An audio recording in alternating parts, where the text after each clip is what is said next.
Hey guys, there's something I really wanted to watch and I'm going to watch it now. You guys know I've graded a lot of cards in my day. And today I specifically want to talk about a PSA scam video dropped by Patrick CC. Let's take a look together. Before I jump in, I actually need to make a request.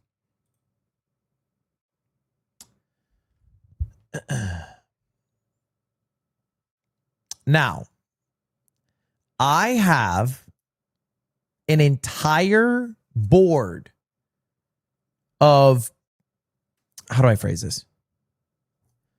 I have a PSA card, but I need your guys' help with this card before we talk about how PSA is a scam. I won my fantasy football league this year for the first time in 10 years.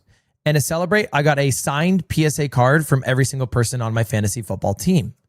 And one of the players on my team was the Jacksonville Jaguars defense, which is a very good defense in the NFL. Now, to pick which player I would get a card of on the Jacksonville Jaguars defense, I decided to look up which player got into the Pro Bowl or got like an honor, you know, because every year you get, if you're one of the better players, invited to the Pro Bowl. And if you're really good, you get like an all, you know, NFL honor or something. So I looked, I was like, okay, who actually got on defense listed as a Pro Bowler?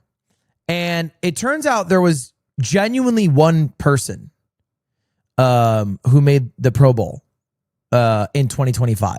One. His name is Ross Matischik, maybe? This is it. Josh Hines Allen made it in 2024. In 2025, Ross Matischik is the only person who made it to the Pro Bowl. So I thought, okay, great. I'll get his card. Now, for context, he's the long snapper.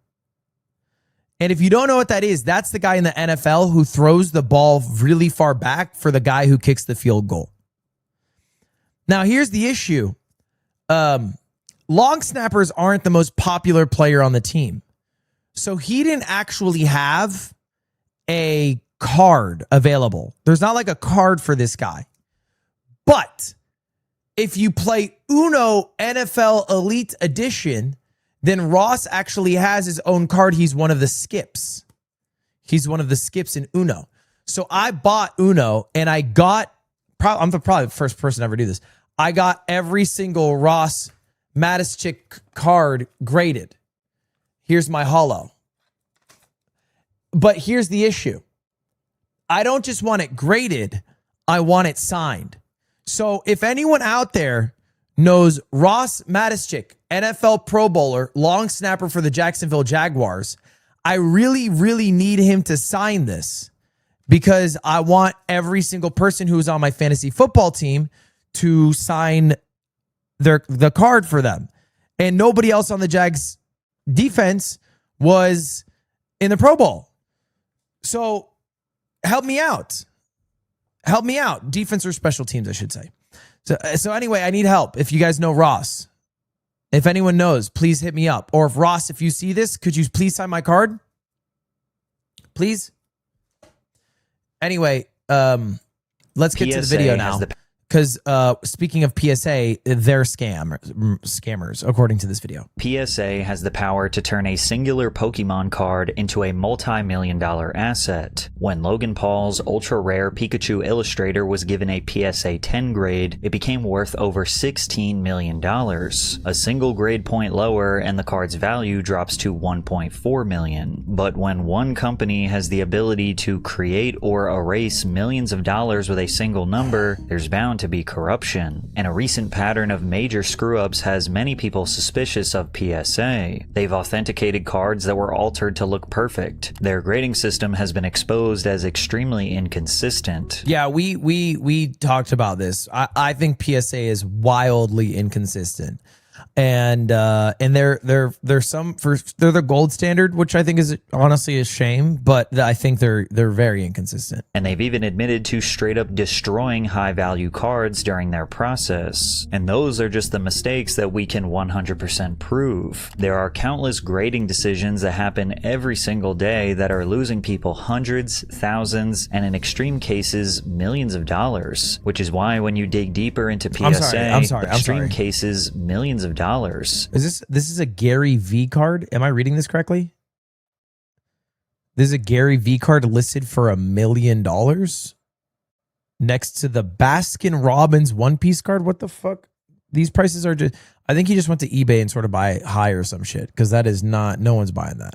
Which is why when you dig deeper into PSA, the more insane it becomes that a multi-billion-dollar industry revolves around a tiny number on a piece of plastic. Yeah, it is insane. You know what I'll say, bro?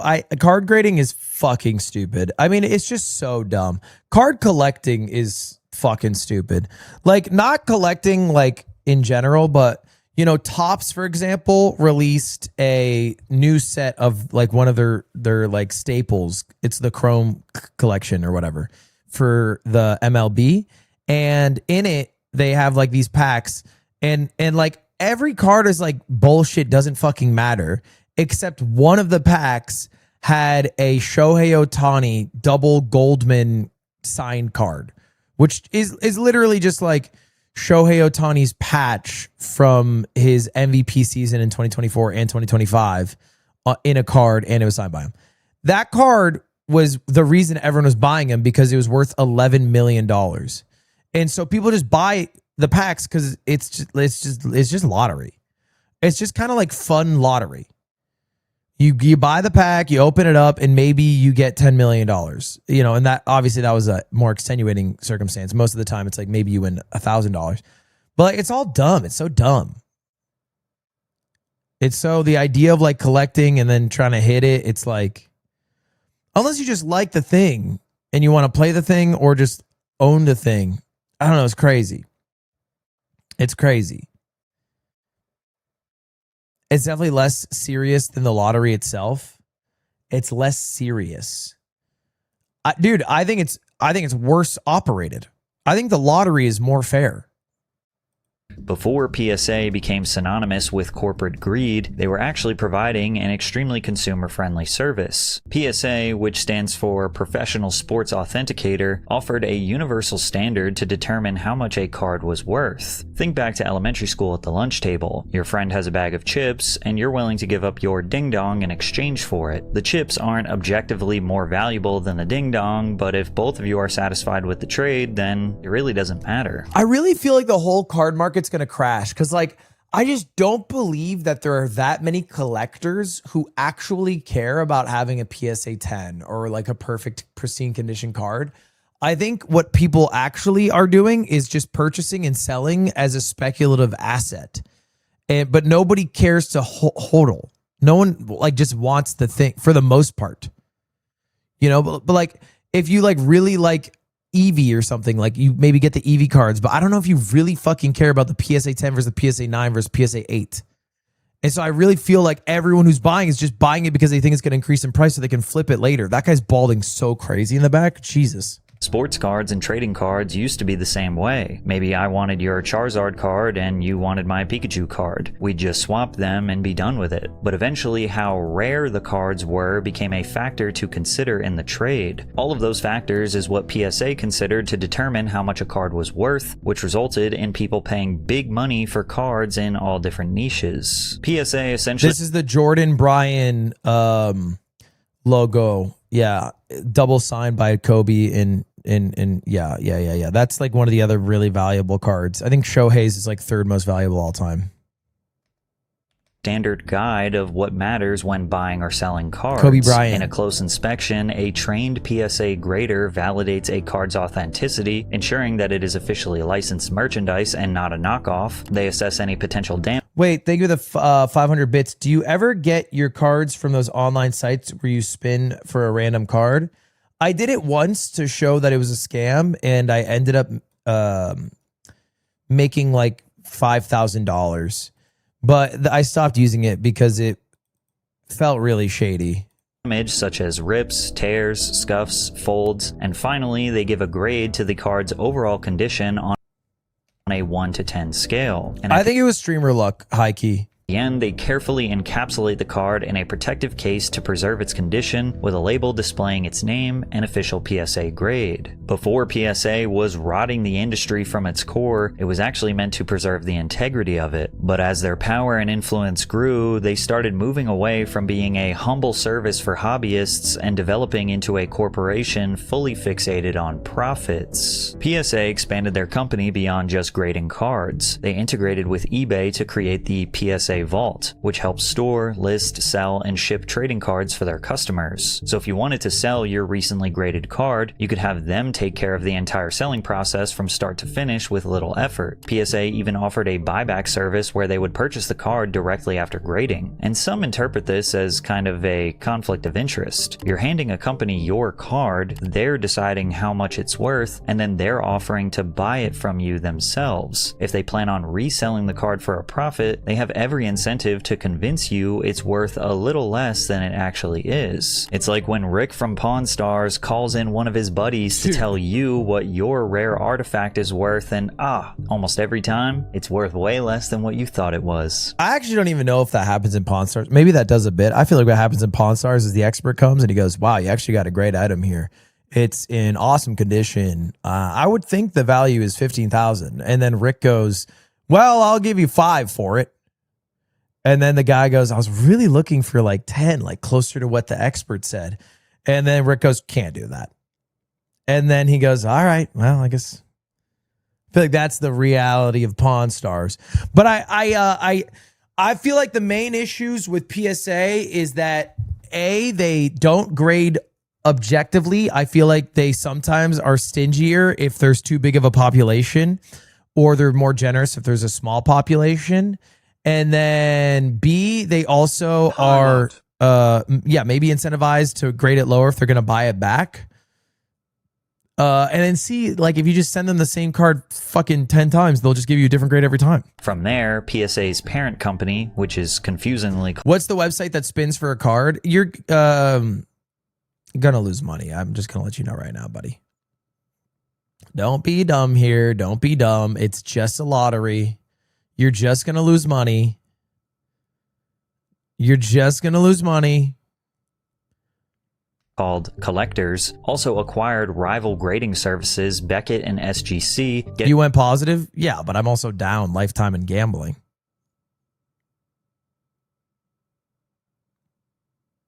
Them closer to becoming a monopoly. Today, PSA and its sister companies take up 80% of the total market, with PSA accounting for a whopping 72%. Wow. And that dominance comes with an immense responsibility. The trading card market is now a multi-billion-dollar industry, and basically every collector on the planet relies on PSA's labels to determine that each card they received was authentic and in perfect condition. And when PSA makes mistakes, they aren't just minor disputes. They have the potential to be catastrophic errors that can bankrupt a collector. But before we get into that, we all live busy lives. There are so many things to do, and it never feels like there is enough time in the day. You should probably go get that yearly checkup to make sure you're in good health, but you don't have time to sit on hold all day. Today's sponsor, ZocDoc, makes the process a whole lot easier. ZocDoc lets you search and compare local, in-network doctors. I can get you a tour of the TAG facility. I believe I know someone from TAG.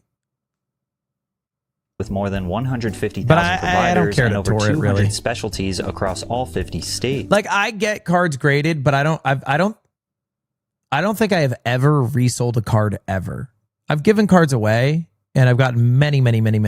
Probably I've gotten like 500 cards graded, but I've never ever once sold it. I just keep it. I have a collection, but I think I'm gonna start selling some for charity.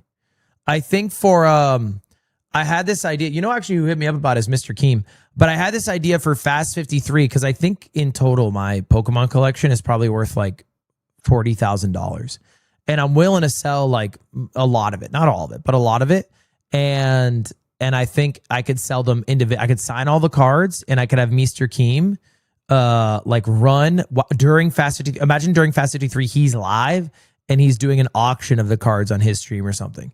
That could be kind of cool. And then all the money from that goes to the charity, obviously. but I think that could be cool. He said he'd be down. My legendary collection's not for sale. I'm keeping that one. You can view tons of reviews from real patients and detailed doctor profiles to help you choose the Don't sign them. I mean, I would sign like the case. You just wash it off. It doesn't matter. I'm gonna sign them.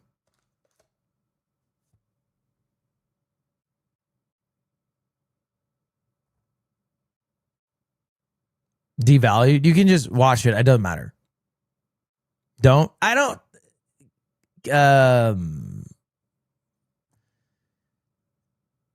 don't think it matters. right one. ZocDoc lets you see actual appointment openings and click to instantly book a visit. Appointments happen fast, usually within 24 to 72 hours, and you can even score. It will tank the value. Yeah, I don't care. It's honestly just to raise money for charity. So it's like I think I don't care. I'm not like in the business of trying to get a consumer. Like the goal is not for someone to buy it and get a deal and flip it. The goal is to like raise money for charity, you know? For same-day appointments. Best of all, ZocDoc is free to use. Taking care of your health just got easier. Head to ZocDoc.com/PatrickCC to get started and check that appointment off. Why not let the buyer decide? I'm just telling you this is what it is. And then the buyer can decide if they want it or not. But it is what it is. You know what I mean? You're buying a signed card. That you just don't buy it, then. Your to-do list. In 2017, a 1952 Stan Musial baseball card sold for $2,800. It had slight imperfections, including a black dot on the border, as well as a few small scuffs on his jersey. All things considered, the card was still in great condition, and received a PSA grade 9. 7 months later, another copy of the card was sold, this time a PSA grade 10, for a price of $28,100. The problem is, these were the same exact card. Natural markings on the back of both were identical, meaning that someone had covered up its imperfections and resubmitted it to PSA, got a higher grade, and made tens of thousands of dollars. PSA is supposed to inspect every card closely before giving it a grade. It checks for scratches, scuffs, and imperfections, but it also ensures that the card is both authentic and unaltered. Like when you and I look at a PSA 8, 9, or 10, we just kind of say, yeah, I mean, it looks perfect. But PSA's job is to notice the tiny things that we never would. Maybe someone. Yeah, I feel like that doesn't happen as often, but like I do see some people like dress up their cards to try to get a higher grade. I wonder how well it works. Because there are probably things you can do, like painting is probably too far, but like, I don't know, maybe there are like little things you could do to try to get a better grade. I'm sure there's some tech in the industry. Repainted a. I also think if you just know the person who grades it, you're going to get a better grade. You know what I mean? Because like sometimes they do like IRL grading at shows. I feel like, you know what I mean? Like if your homie's just a grader, like it's all fake because it's all like so subjective. It's all just like a human. Tiny white chip on the edge, or they trimmed a fraction of a millimeter off the border, or they managed to fix a crease that used to be there. And even still, you might wonder what the big deal is. I mean, if a card can be restored to pristine condition, then why should it matter if it was original or not? Well, it's because the history of a card is a major factor in its value. To see a card preserved for almost 70 years without a single flaw doesn't just make it worth more money, it's also just objectively cool. And this is not just true for cards, it's really true for about anything that is rare. The flowing hair silver dollar sold for $10 million in 2013. That's because this coin was the first dollar coin issued by the United States federal government in 1794. Somehow, someway, this little coin was preserved for 220 years. If nobody cared about preserving anything that was rare, then we'd all just buy one-to-one bootlegs. Authenticity matters, and PSA was meant to ensure all aspects of a card were authentic, but they messed up too many times to count. A Billy Maloney card from the early 1900s was purchased for $81 before being altered, regraded, and sold for a $900 profit. A 1952 Mickey Mantle card was altered and resold for $14,800. Ironically, dude, it's crazy. You can go from a 1 to a 1.5 and get $5,000. Yeah, we know this, chat. I mean, we have a literal spreadsheet of cards coming back 1 or sometimes 2 grades higher. And not just compared to CGC, just like from PSA itself. I'm getting a call from Agent. I think he's probably... Agent, I'm live. What's up? Hey, I have a friend here who had a question for you, and he asked me to call you. Oh, who's a friend? Honestly. Hey, what's up? Is that Pudgy? Yes, Ludwig, what's up, my brother? How you doing, Pudgy? I'm doing great. Hello, chat. Hello, Ludwig chat. Beautiful people. I love you guys too. Why wasn't I invited to streamer games? Pudgy, did you want to go? Yes. He didn't know you wanted to go. He didn't know I wanted to go. I didn't know you wanted to go. I feel like it wasn't made obvious to me that you would be interested. Yeah, because you didn't say nothing. Did he say anything to you at Streamer University? He said hi and he said what's up, and you know, he like we talked a bit, but it not in a way that was like, hey, you know, I would love if you asked me to shout out your channel. That's already and which I did, and shout out Pudgy, of course. So maybe you should have asked a different question. Right, but did everybody that was at the streamer games ask you or show interest that they wanted to be there? Yeah, they were loud about it. Maybe even annoying. They might have even been annoying about it. Every single last person. Wait, no, Agent got picked. Agent got picked, right? I don't even think he asked about it. The streamer used students. The streamer used students, yes. Yeah, so I mean, he just wanted to know, just out of curiosity and stuff. So Pudgy, I'm running a volleyball tournament end of this year. Would you want to be in it? Yeah, I would love to be in it. I pray to him. Are you? Hold on, Ludwig. Yeah. If you're, could you get people in? I'm not saying he doesn't. I'm just saying, including him, get people that actually play volleyball. So, you know, people can see rallies. Agent, you'll be on a team. Pudgy, I'll put you on a team with Agent, so it'll be you, Agent, and then Pudgy. Is there anyone else that you want to be with? Duke. Definitely. Oh my God! If we can get Duke, that'd be awesome. He's very athletic. Duke. Okay. If I don't know. Yeah, I would love to play with you. Me, Duke, Agent, Pudgy. I mean, it sounds like a dream team right there. Yeah. Yeah, just something to think about. No, obviously that's not a formal invitation or anything like that. This is I don't know about Duke Dennis, but lock in Pudgy, Agent, same team. Lock it in. It's his birthday. Wait. Oh, it lagged right when I said that. It's whose birthday? It's lagging. Connection's not that good. It's whose birthday? It's Pudgy's birthday today. Hey, actually your birthday? Yeah. Pudgy, I didn't forget about you wanting a PC too. I got to figure that out. Actually, you don't. Wait, why? Because for my birthday, Agent got me a 4-monitor brand new PC. Agent, you did not. W fucking Agent. W Agents in the chat. What a good guy. You can use one for a mobile PC. 4 monitors. Second PC. Yeah, I think he's still interested in the PC. Well, Agent, you got him one, right? He doesn't need one no more. Technically, but think about Pudgy is he'd be bouncing back and forth because he does comedy. And he wanted a second PC so that he could stream when he's on the go. Yeah. I'm down. I took it from a Make-A-Wish kid, but I can. That's perfect. If you could take more from other Make-A-Wish kids, the more no, we can't accept that. The more the better. I'll get a couple. I could probably get a couple. I mean, you know. Yeah. The more the better. We're not taking it from We'll take it. And, you know, if you could take 5.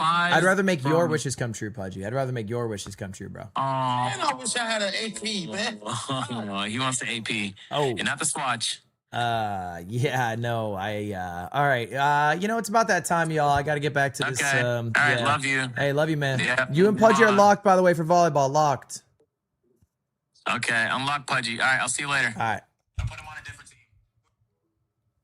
He said put him on a different team. Mickey Mantle card was altered and resold for $14,800. Ironically, a separate Stan Musial card from 1948 had its edges trimmed and sold for a nearly $2,000 profit. By 2019, hundreds of examples of altered cards that PSA had improperly graded had piled up, culminating in a class action lawsuit. The lawsuit went further than accusing PSA of making a few mistakes. It argued that trained graders should have been able to recognize the alteration and alleged that PSA knowingly allowed them to enter the market regardless. The situation became too large for PSA to ignore, and they announced an internal investigation into the matter. Now, I never felt ever in my life when an internal investigations happened like good afterwards.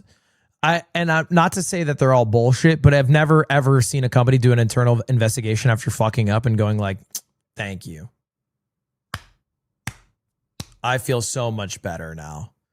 Now that you've investigated internally, it's like all of my concerns, lifted off my shoulders.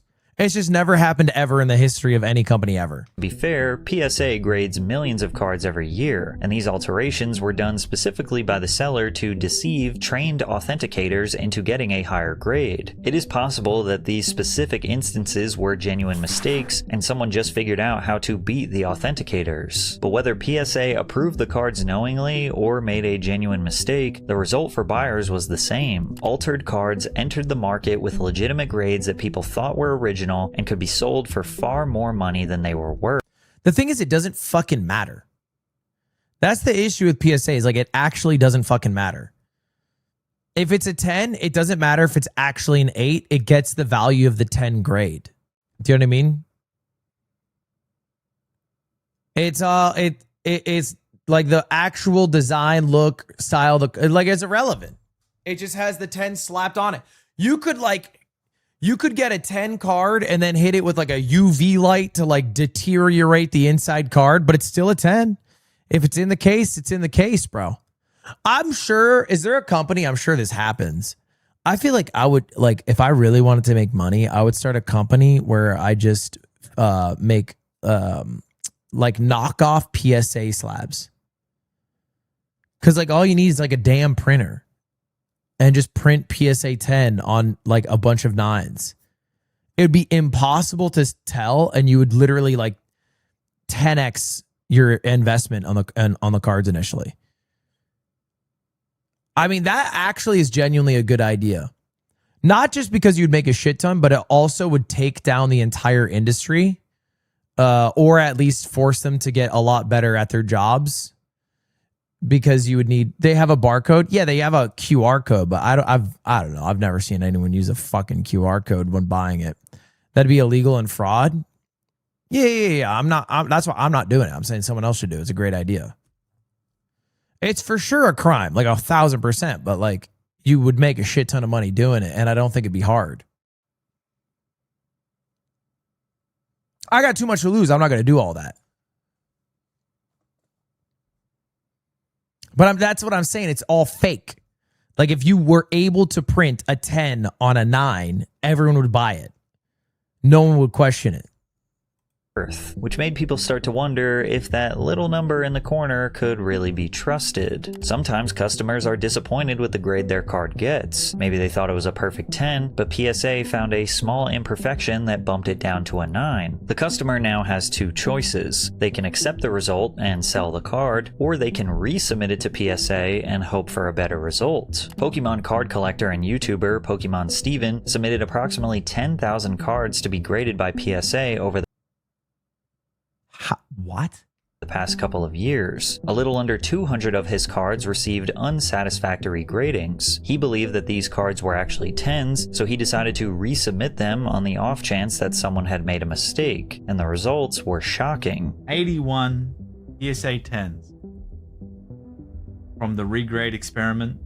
189 cards in total, so 108 cards. So like 45% of all cards that were good 9s became 10s. That's crazy. make the cut. 81 of the resubmitted cards were bumped up from a PSA 9 to a PSA 10. That's 42%. But he had not changed the card at Quick maths. all. The corners, the art, the surface were all exactly the same as when he submitted them the first time. The only thing that changed was the grade itself. And as discussed prior, the difference between these two grades can mean the difference of hundreds, thousands, and in extreme cases, millions of dollars. What one inspector views as a 9, the other may view as a 10. And it's starting to seem like the only difference is how lucky you are when your card is being reviewed. That's why I feel like Tag is better, but apparently Tag also suffers the same issues where when they scan the cards, they get different like results. PSA's grading system is supposed to be an objective measurement of the card's condition, but as more controversies pile up, the grading seems subjective. Just goes to show that people are insane for paying such a massive premium for 10s. 100%.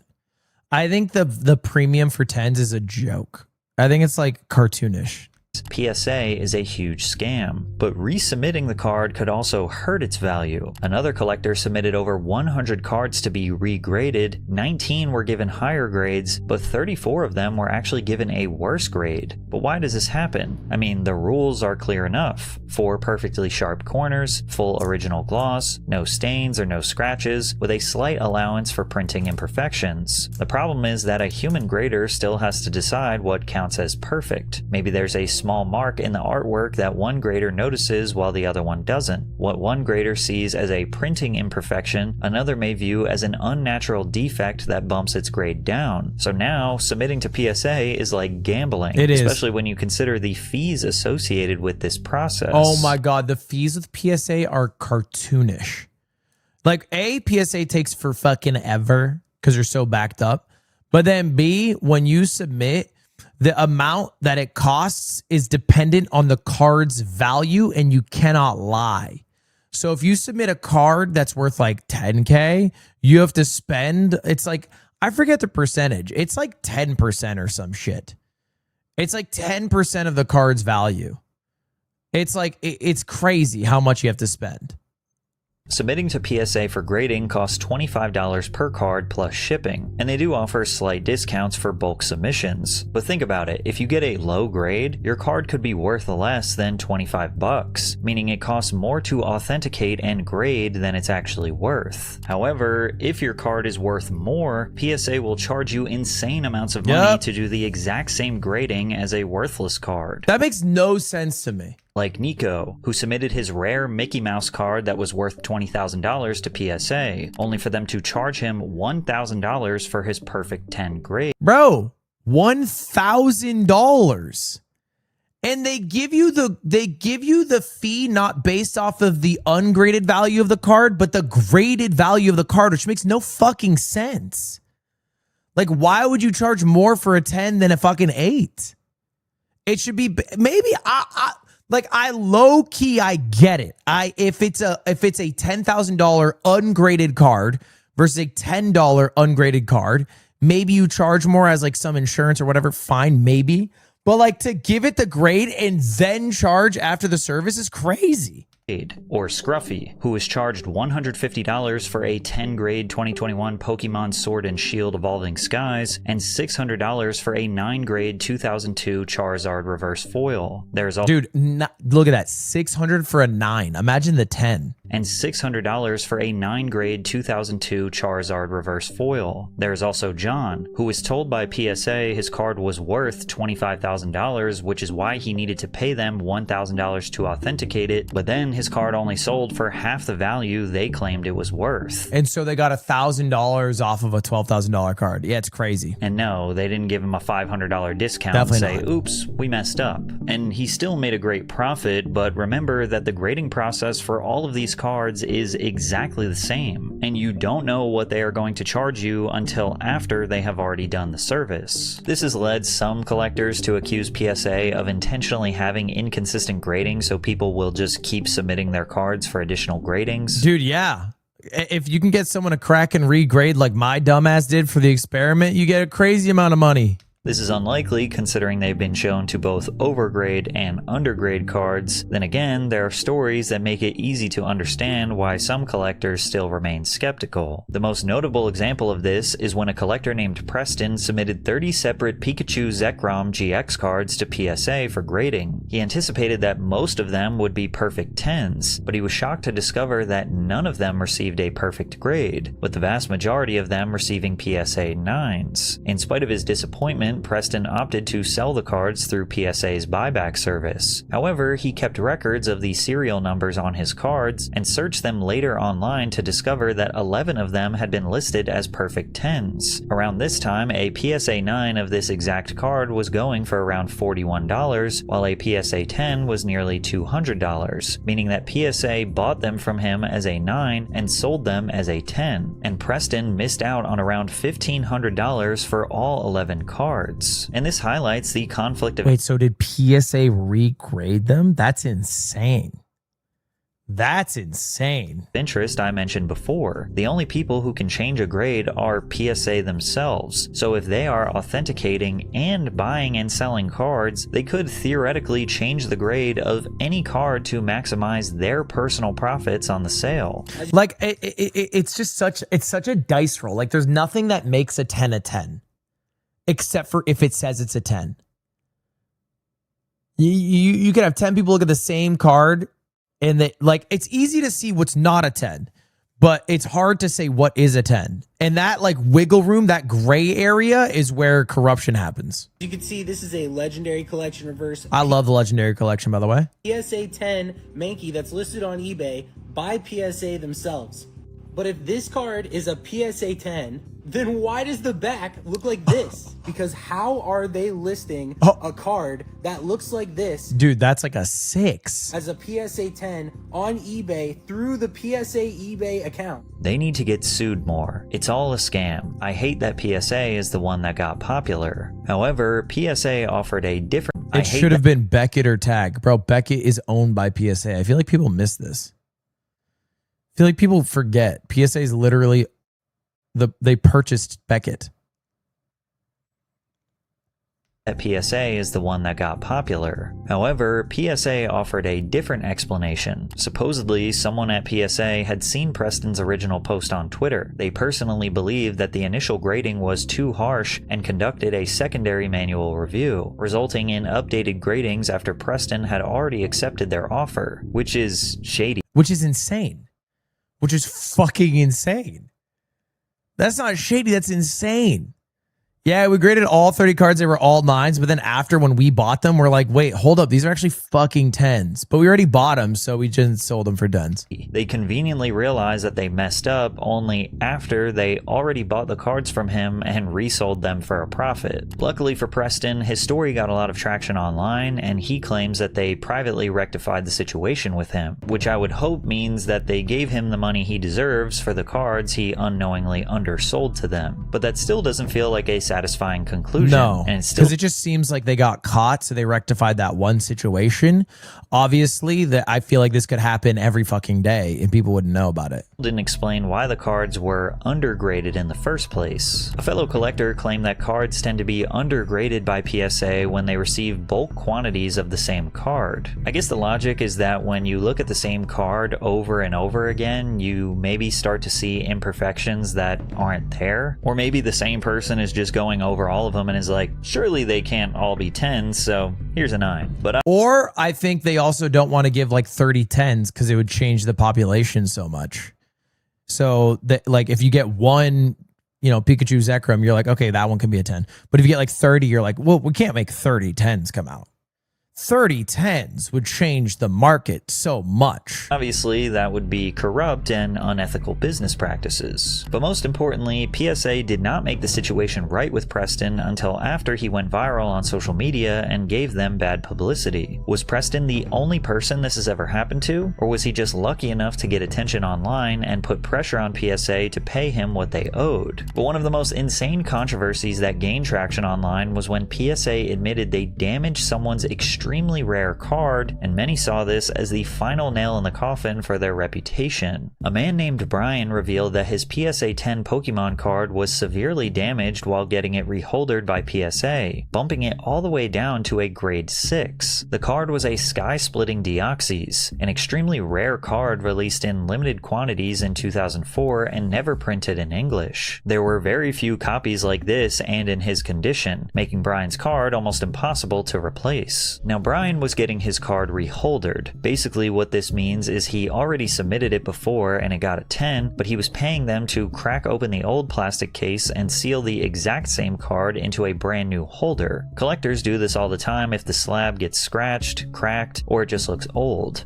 Low-key, those slash marks look awesome. I wouldn't get that reholdered. That looks so sick. Fresh holder can make an expensive card easier to sell because buyers know the case is brand new and the card had recently been inspected. The problem is that the moment PSA cracks the case open, they're handling one of the rarest cards in the world, and if anything goes wrong, the damage is permanent. PSA acknowledged that they had damaged the card and offered to reimburse Brian the full market value, which they determined to be $20,000. I mean, that's pretty nice. He wasn't happy with this, considering that the same card had sold for up to $45,000 around the same time, with Never mind, that seems a bit low now in hindsight. others saying it was worth even more. Multiple people have told me that the Deoxys is $60,000 plus, and I personally have an offer over that. PSA fixed this issue. Okay, I think the 60,000 is probably bullshit, but better to lie and say the number's higher than give them more wiggle room to the actual number.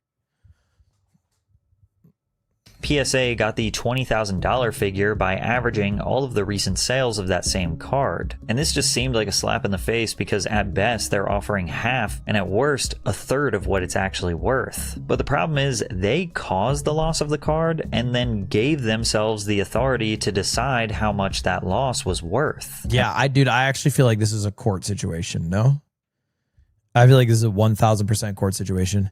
Let me look. So it is the lenticular Deoxys. Let's look at sold. I'm curious. The lenticular Deoxys. Yeah, that's too much money to not go to court for. Sky splitting Deoxys sales PSA 10. Oh, it only has like literally one sale in the last year. So it is really hard to claim how much it's worth. Yeah, it might be actually. The nines are selling for 10,000. The nines. And there was one 10 sale in February for 45K. Rather than accepting their deal, Brian took to the internet. Once again, the community was furious, and this specific situation ramped up to a whole new level once Moist Critical made a video about it. This is where it gets extremely spicy. That card sold only a couple of weeks ago by PSA. And this is where it gets a little conspiratorial, but I think there's a lot of merit to it.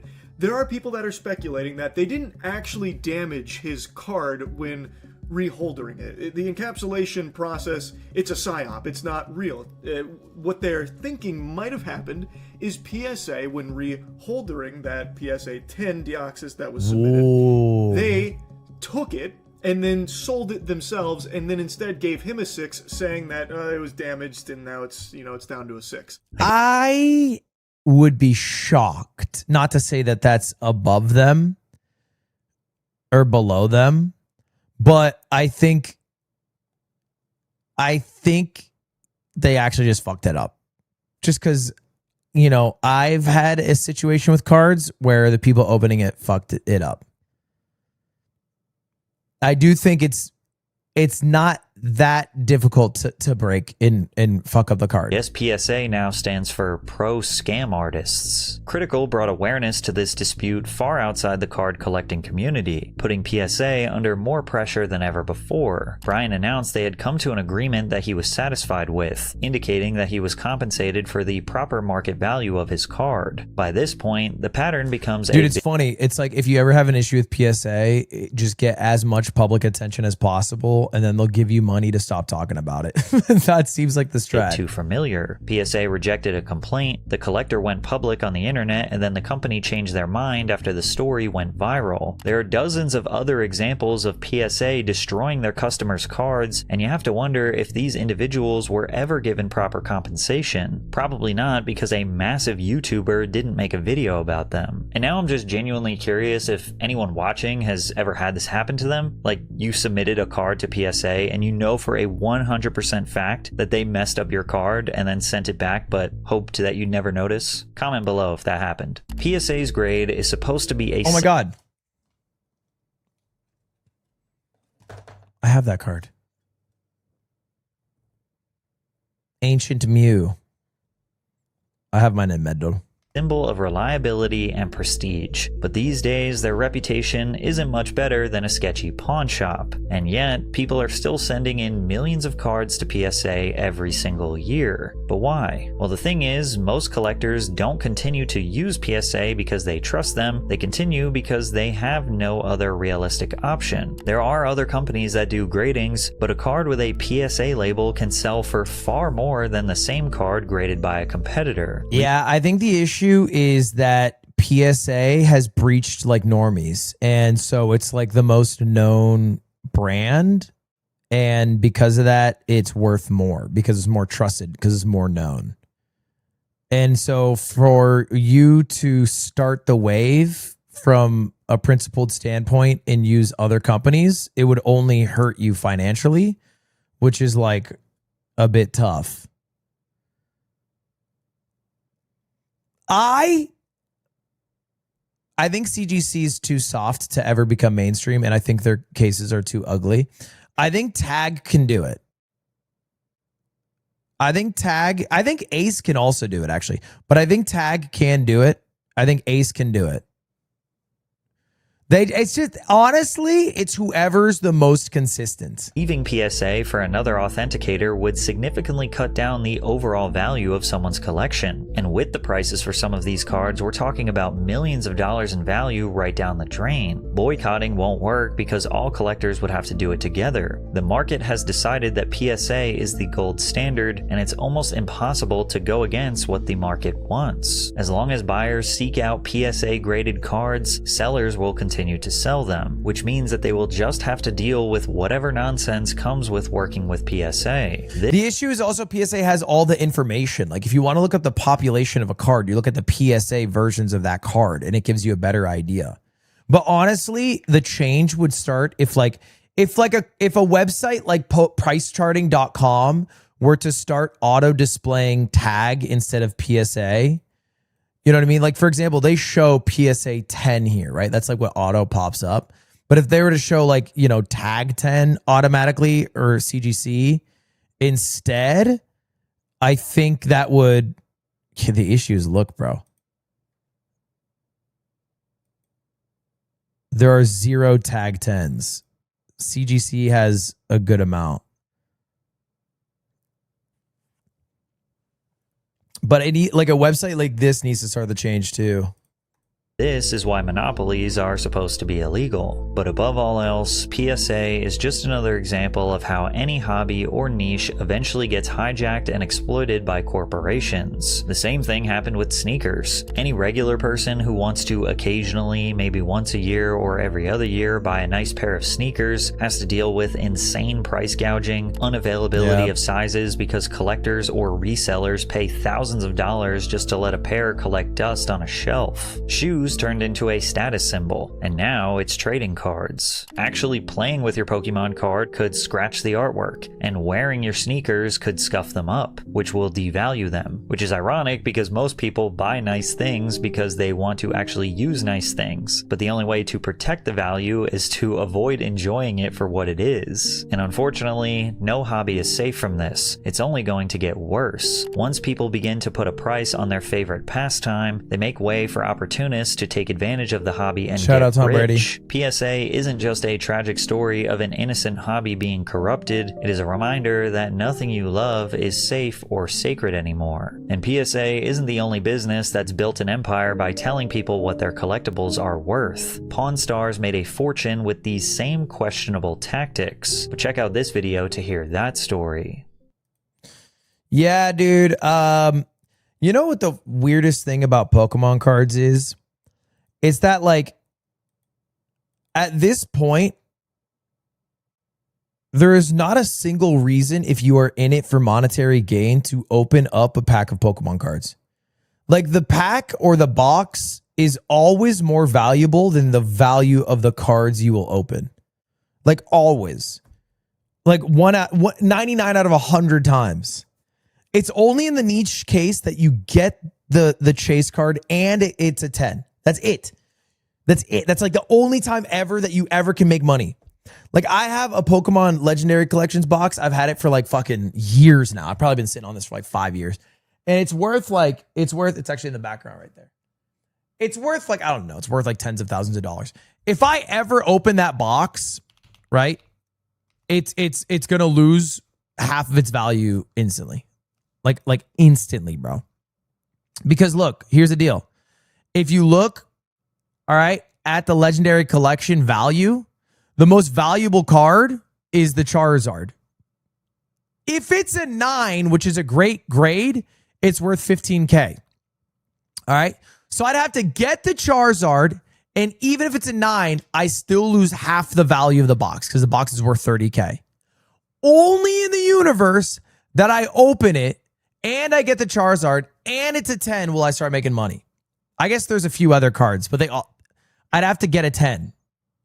I'd have to get a 10 on basically these are the like the 5 universes. Is either I get the Charizard, the Gengar, the Pikachu, the Mewtwo, the Snorlax, or the Gyarados. Open it? Nah, I'm good. Because look, I have this.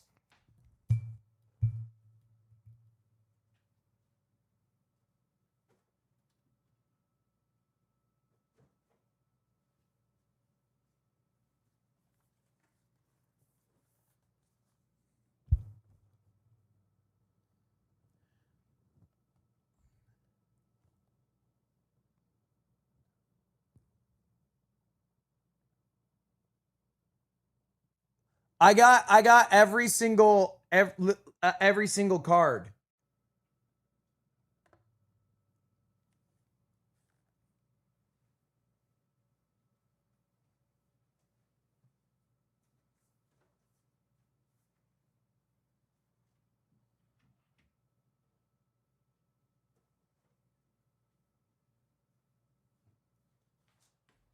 I think I could low-key regrade the Charizard and get a 9, but no 10s. Well, yeah, that makes sense though. I bought, if your interest is making money, you either buy boxes and resell them at a later date, or you buy cards and you resell them at a later date. Nobody makes money by buying boxes and opening them. So I bought literally every single card in this set. I own all of them. I have all of them framed. We're talking like fucking 200 cards. I'm talking about every single reverse foil. And then I got every single one of them graded. And I bought them all for, I think, $19,000. And I it's made money. If I were to sell it, it would make money. Because, I mean, even that I have an 8.5. I guess they don't have the price for an 8.5, but an 8.5 is probably worth like 10K. The Charizard alone is half the value.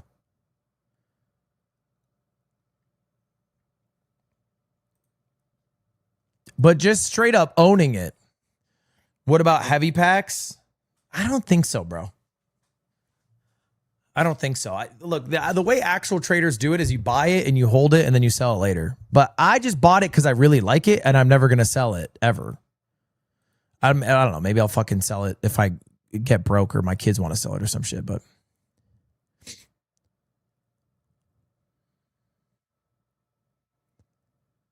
why is Blastoise before Charizard? Because I had Yingo put it in the box, bro, and he just put it in randomly. What's going to happen when Pokemon Company decides to do reprints? I don't think the Pokemon company's interest is in doing reprints, but beyond that, the Pokemon company's never going to reprint that because the Pokemon company is not the one who made the Legendary Collection. I believe I'm correct about this. I believe the Legendary Collection is a part of Wizards of the Coast because they used to be the ones in charge of printing Pokemon cards. So it would be weird for them to they couldn't. It's just they just couldn't do it. I guess they low-key kind of did with Evolutions in a way, but it's just never going to be the same. It's just a different company who made it.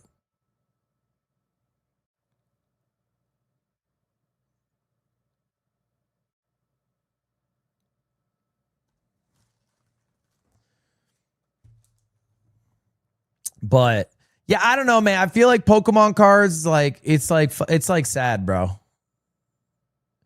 Because if you're just a genuine child who's interested, it's just like a miserable hobby.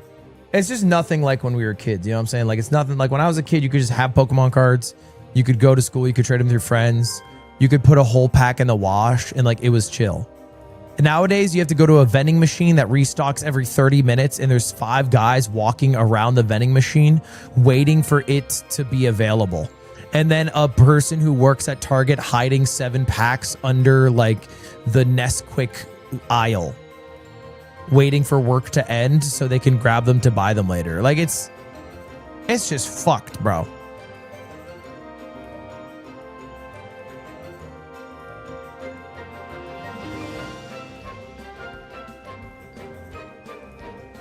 Are you interested in Riftbound? Not really. I have a Riftbound set though.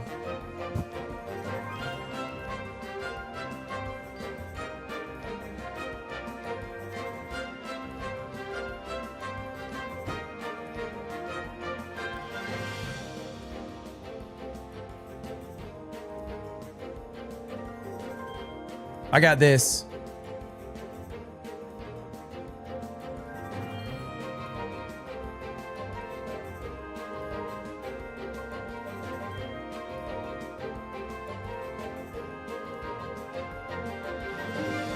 And then I don't know what this is. I got this. This might just be like a starter deck or something.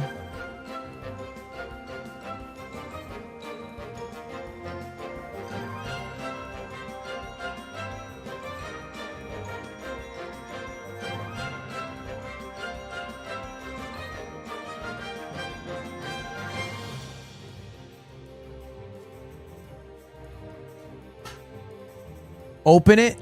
No, my plan is to just never open it.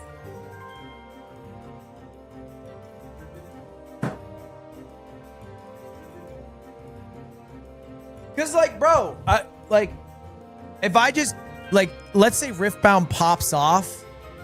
If Riftbound like pops the fuck off in like, you know, a few years, then in like 10 years, the OG box that I got from Riot is going to be worth way more than if I open it now. And then if I open it now, I'm just going to have a bunch of fucking cards in my room. The only reason I would open it now is if I played it. If I played it and I wanted to like, but I don't play it. So why would I open it?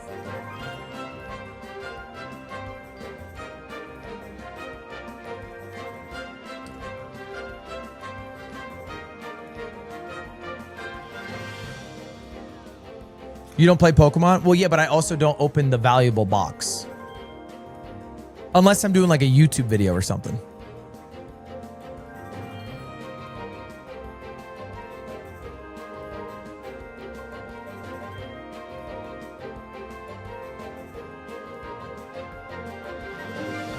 Play it, bro. You are 30. Squeaks, you literally missed the Big Walk Hangout. They all played with my dead corpse. Dude, I have to play fucking CS2 at some point. Yeah, let's watch another video. I had another video that I wanted to watch. What was it called? I forget. I literally had the idea of it. What was it? Oh, LilyPichu. Overwatch? Is it a video?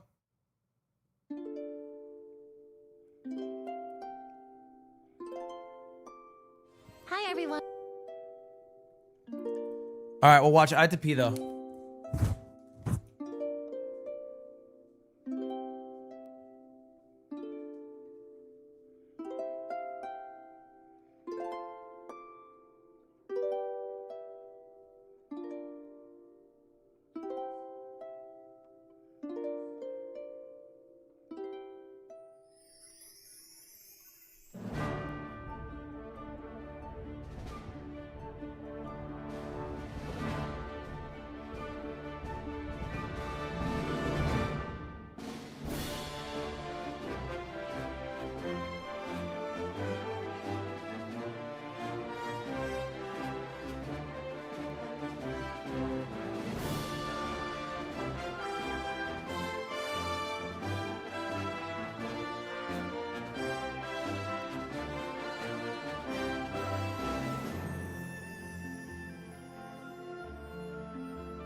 Oh, yeah, the Joe Bart video. That's the one I want to watch. We'll watch that after. But apparently Lily got announced as a character in Overwatch today, which is exciting. Let's take a look. Hi, everyone. My name is LilyPichu. Wait, watch the animated video first. Is that not this? What is that? There's an animated trailer? Where? Is it this? Tough Call Demon Hero. It's this, right?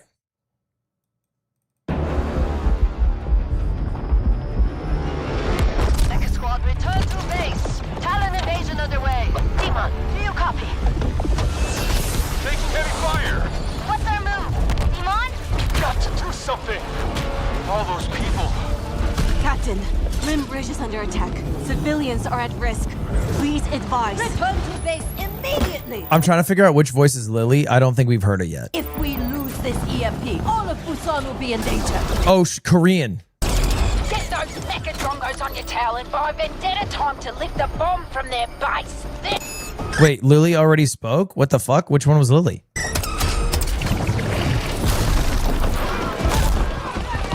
Mecha squad, return to base. Is it that with the accent? It's not that, right? That's an order.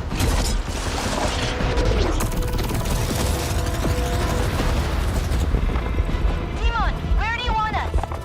Demon? Mecha Squad, on me! Wait, that's Lily? Where do you want us? Demon? Mecha Squad, on me! That's LilyPichu. What? Demon? Mecha Squad, on me! What the fuck? Am I crazy? That's Lily?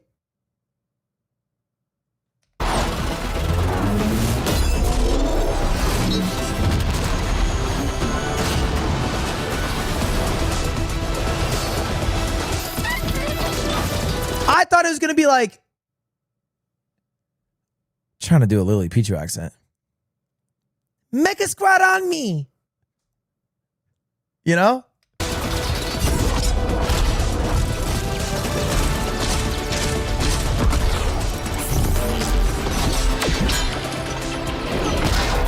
I thought it was gonna be closer to her real voice. All yours.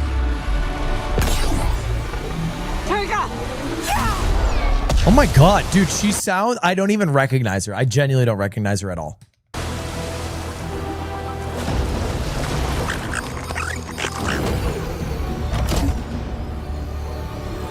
Time to take out the trash. Okay, wait, hold up. I kind of hear it a little bit. Time to take out the trash. I kind of hear it a little bit.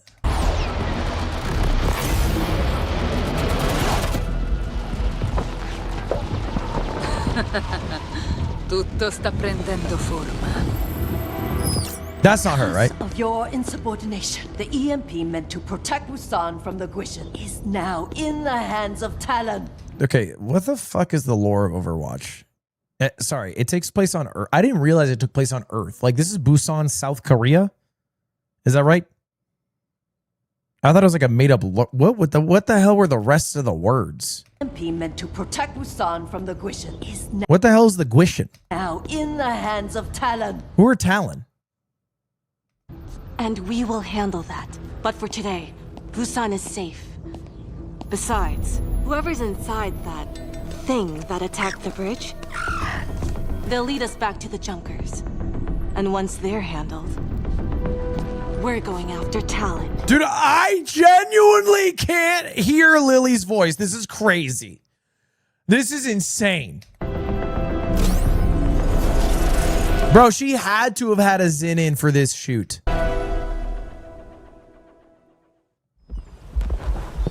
It's great. It matches the character's look a lot. I feel like her voice matches the character's look. Because I feel like the character's like a mature femme fatale.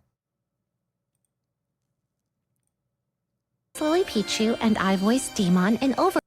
Hi everyone, my name is LilyPichu, and I voice Demon in Overwatch. See, I recognize that voice. Today I'm reading Growing Pains. Let's go. It hasn't been easy for our squad since Diva left with Overwatch. We were already a small team charged. Is it kind of like the equivalent of me being like, it hasn't been easy for our squad since Diva left Overwatch. We were already a small team. With protecting a city of millions. Do I sound way different? Wait. Tell me if you can recognize my voice. Tell me if you recognize my voice.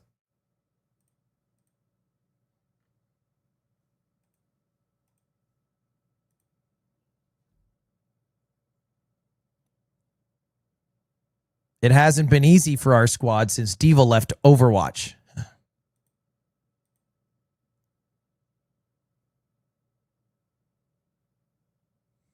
No, I'm not saying I don't hang out with third graders. I don't hang out with those third graders. Was that also a voice actor, maybe? Nancy from the east. King, I need you there stat. You got it, Demon. I feel her absence in every maneuver. Overlord, follow his... No, we're spread too thin. Disregard last, Overlord. Take down the bombardiers. Lily had me... I actually don't know if I'm allowed to... Ah, fuck, I don't care. Lily had me voice act in something yesterday. She said I did a great job. So, not to flex, but I might be a bit of a voice actor myself. I'm on it. The team feels unbalanced. Casino, watch your flank. Relax, Demon. Diva's got me covered. Like something is missing. Casino! Captain Myung promoted me to squad leader, but we're backsliding. Lily was playing a lot of Overwatch because I knew about this role for a bit. I didn't know what it sounded like, but I knew about the role because she'd been playing Overwatch. And I was like, why are you playing Overwatch? And she was like, oh, because, I want to, like, like I have a voice in the game. And I will say this now, I kind of want to be in Overwatch. No, excuse me. I want to play I don't want to be in it. I want to play Overwatch. I want to play Overwatch to play Lily's character. Casino's down. We should I've never played Overwatch. I played 4 games ever. mount a rescue. Hold your position, Overlord. But The formations we've perfected for years aren't working anymore. I'm going to attempt to distract them.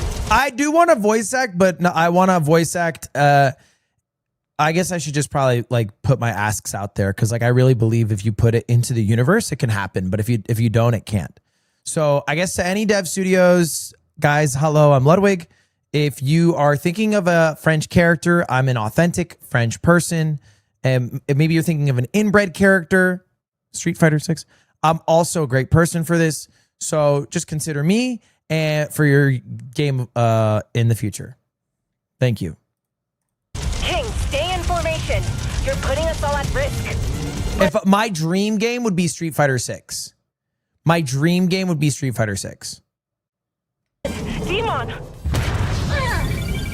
We don't work anymore. With every battle, we fall further apart.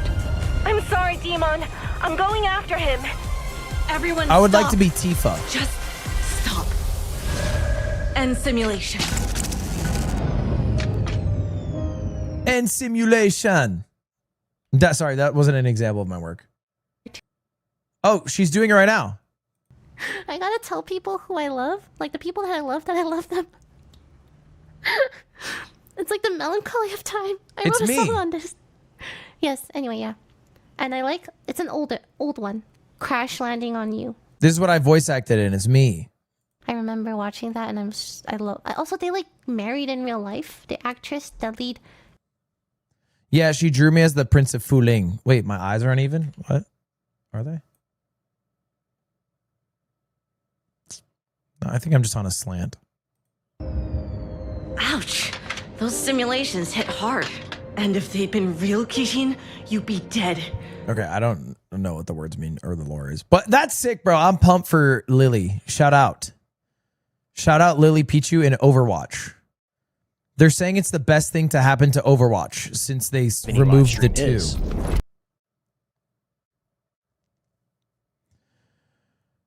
I can change your Wikipedia profile picture. Oh my God, wait. Fucking please, dude. Do it, man.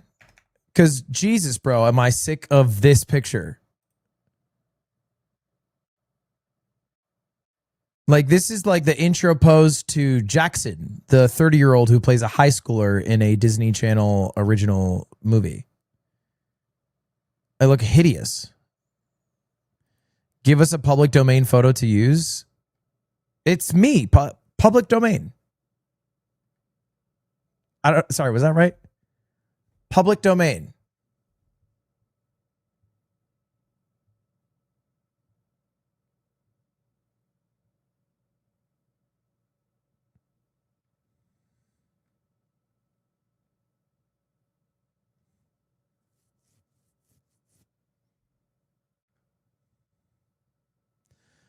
I don't get Wikipedia. Like, none of the Wikipedia article, like, it's funny what is included. Do you know what I'm saying? Like, I guess it makes me realize, like, when I read someone's Wikipedia article, it's like a snapshot of things in their life, but it's not like an accurate, maybe retelling of their life from the perspective of the person who lived it. And I'm not to shame anyone who wrote this, because, like, it's obviously a lot of work and it's free labor, but it's just funny that, like, in the Wikipedia article, it says, in March 2023, Ogren released what would later become his most viewed video titled "This Joke Always Works." As of June 2026, the video has 49 million views. In the video, Ogren tells a Japanese man, and then they write Japanese, "Boko no chinchin wa chisai desu." Text in the video translates to, "I have a small dick." Like, this is in the article, which is just such a funny, not the idea that you're including what is the most viewed video, but like explaining it in the joke in written form is kind of funny to me. It's kind of funny. It's not wrong, right? That's what I'm saying. Like, this did happen. It's just a funny thing to include.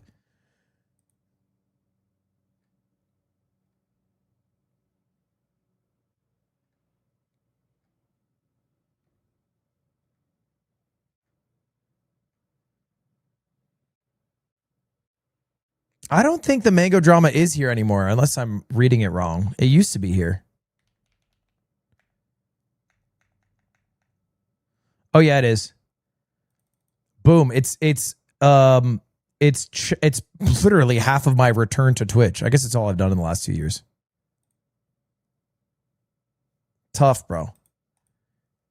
We don't even got Streamer U up there. I don't even have my Chinese arc up there.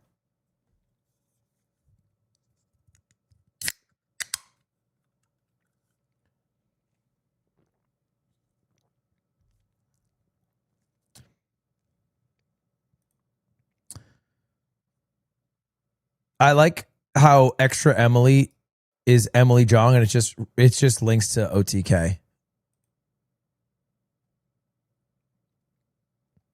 How's this fucking article? How is this article doing? Oh, no drama? Okay. I got a whole fucking paragraph. All right.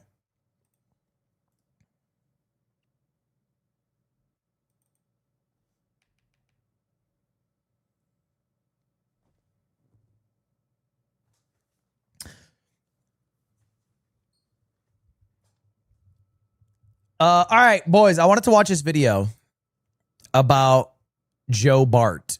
It's from the people who made a documentary about me a while ago called Golf Cart.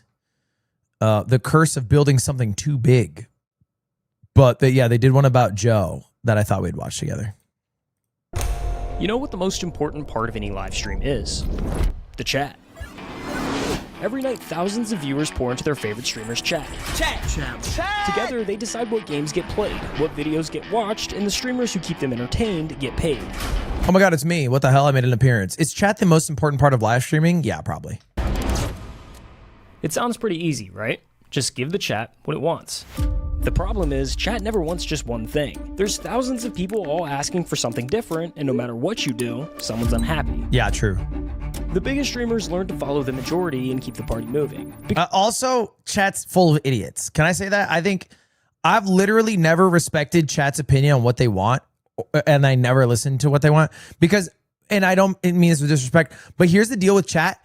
You only know, I've said this a bunch of times, you only know the things you like that you've already experienced. So if you ask chat to do something, they'll tell you to just do the same thing again and again and again and again till they get bored of it, because that's all they know is the things that they like. So for you to take a risk and try something new, like for example, and this is like a small one, but like before streamer games, if I asked chat, should I do like a worldwide contest or the draft again? Everyone would have been like, oh, do the draft again, because they really liked the draft from last year. But after the event, so many people are like, oh, don't do the draft again. I like the worldwide edition because people took it more seriously because they like had more pride in their team or their country or whatever. But like they wouldn't know that until they saw it. So I feel like you have to it's sometimes it's wrong, but like you have to take risks that chat would be against. Because stopping everything for one unhappy viewer is the cardinal sin of streaming. You don't leave 10,000 people hanging over a single name in the chat. But what happens when the needs of the one are a matter of life and death? My girlfriend of 3 years took her own life in November of 2025. Losing my best friend and the person I love most in the world, I'm feeling like my life is no longer worth living, and I've been falling into a bad habit of drug addiction, leading me to on MDMA in December. I don't want to be here anymore. This is Joe Bartolozzi, and he's one of the only streamers that stops everything when someone needs help. If a chatter of mine is coming into my chat saying they're suicidal, I am first and foremost going to read their message. But when you do this, when you make yourself the person people turn to at their lowest, you're also now the one who has to carry the weight of it.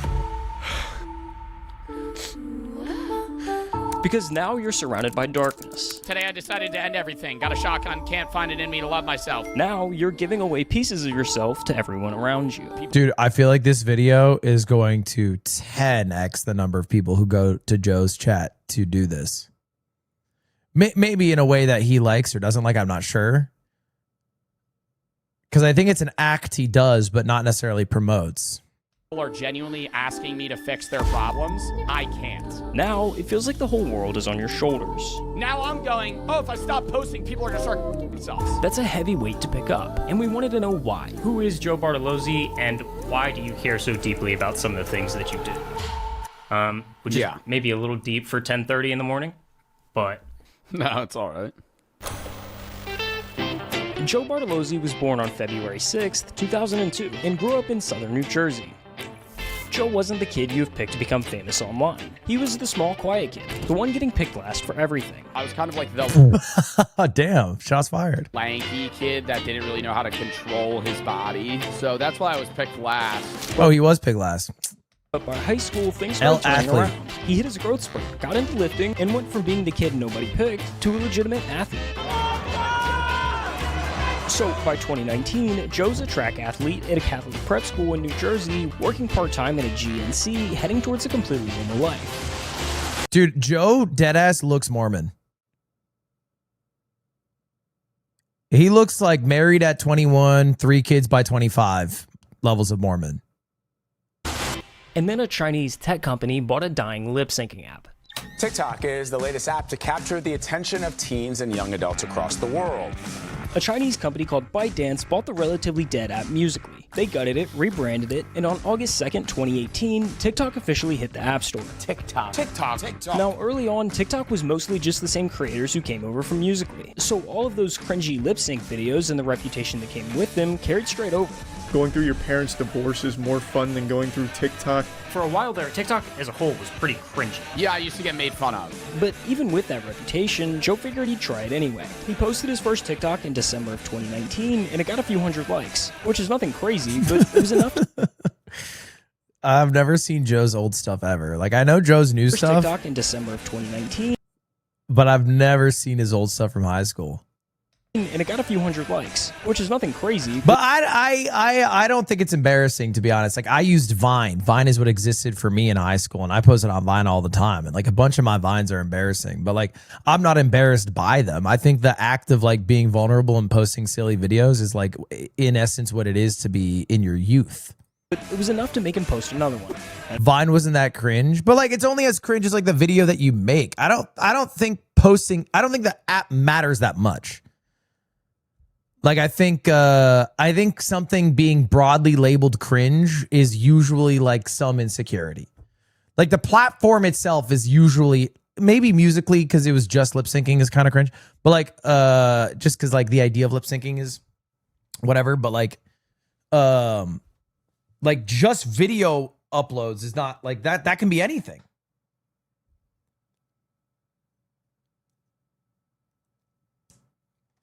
But yeah, Vine was also cringe. There's a lot of cringe shit on Vine. There's cringe shit everywhere. And then you find out the people free from cringe, willing to express themselves, are the ones who are succeeding and thriving and loving life. Another one. And he just kept going. Within a few months, he went from pointing at text on a screen to actually talking, ranting straight to the camera about whatever stupid thing pissed him off that day. There's no looking left or right in the urinal at all times. This is where Joe carved out his lane. He became the loud guy in the beanie who'd yell about people who drink sparkling water or... This is where I found Joe. I knew Joe as the loud beanie guy. Crash out over some DIY tutorial. He would like watch a video and then the video would end and he would be like, he would just, I don't know, he'd just fucking holler about it. He would just holler for a while. You can't go through a Taco Bell drive-thru and expect them to not get upset if you're going to drop your order. That's like, he'd just be yelling. I don't even know what he'd be yelling about. The coffee pot's floating! Oh, yeah, like that. Yeah, like that, actually, yeah. By the time COVID hit, TikTok was becoming a mainstream platform. Suddenly, TikTokers were performing at NBA halftime shows or hanging with the Kardashians. I mean, the D'Amelios were dropping a reality show on Hulu. It was the biggest app in the world, and Joe had gotten in early. 6 months after you started posting, if I'm not mistaken, you had over 1 million followers on TikTok. Dude, that's crazy. 2020 TikTok, you could literally post anything, and if it got any amount of views, half the people that saw it would follow you. So now you've got a teenage guy, fresh out of high school. Yeah, dude, it was probably like COVID streaming. I guess I did a bit of TikTok in COVID as well, just cross-posting, and I wasn't even trying, and I got 2 million followers. Not like in a flex way, but like in a, like, you know, it was absurd. And the number hasn't, like, the needle hasn't moved much since. Like, it basically came to a halt, but COVID was wild. School with millions of people watching his every move. But what do you think this does to a person? It's not the same guys as like a Disney star, right? Because I was nowhere near that level. But it's just the idea of like, I was a teenager that's getting clout, and I think 99% of the time, that's bad. And Joe was no exception. Yeah. All of those views, all that attention that comes with internet fame, it went straight to his head. I went from being a really insecure, it was like two polar opposites, right? And I had to find the medium. Like, I used to be really insecure when I was in like middle school or early high school, to a point where like I started working out, I started doing this, and then it went like full flop to like narcissism. And so it was like an obsession with myself because of insecurity that then inflated my ego to the point where I'm like, oh, I'm awesome. And you can see it in the content from that era. The captions, the attitude, the way that he carried himself. So this is my proposal for any women out there that would like to participate in the holiday, but don't have...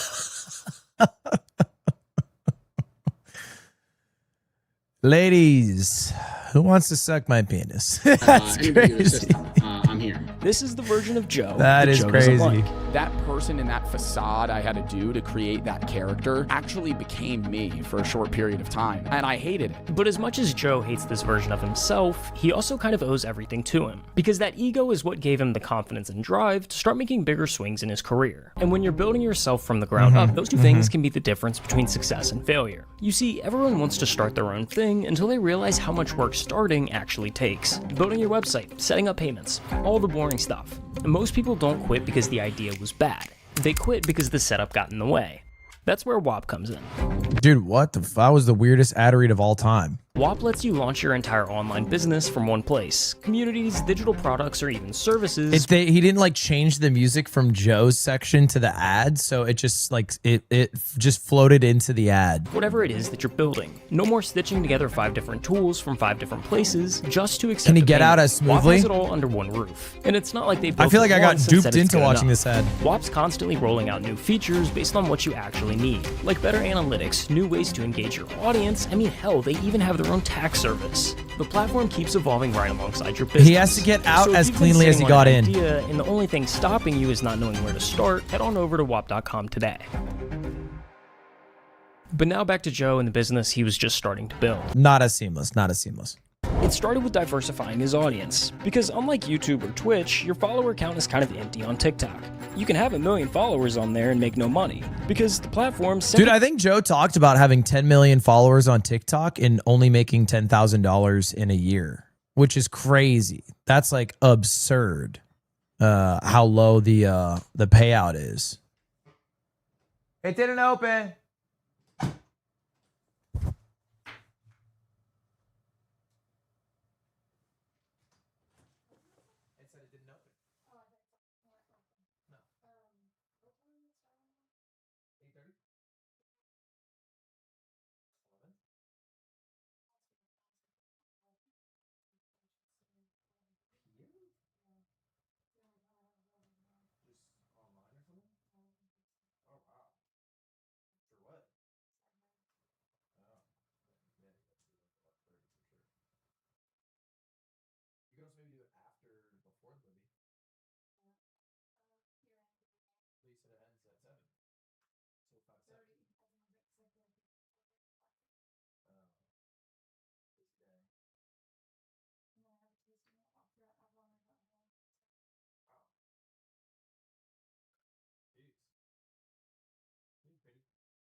Goddamn, isn't she beautiful?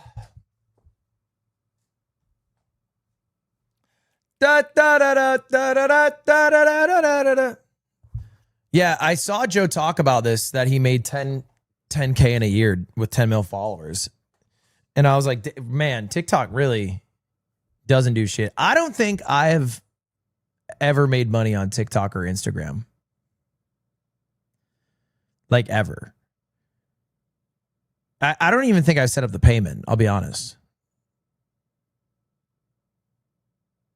Which is probably on, well, it's not probably, it's definitely on me.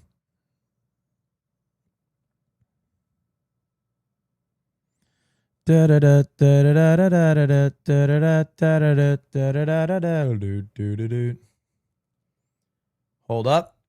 I ordered food. It doesn't pay its creators anything worthwhile. Like, I was probably making wearing like, an what, evil 10K. You're wearing an evil hat? Oh, fuck, I didn't close the curtain.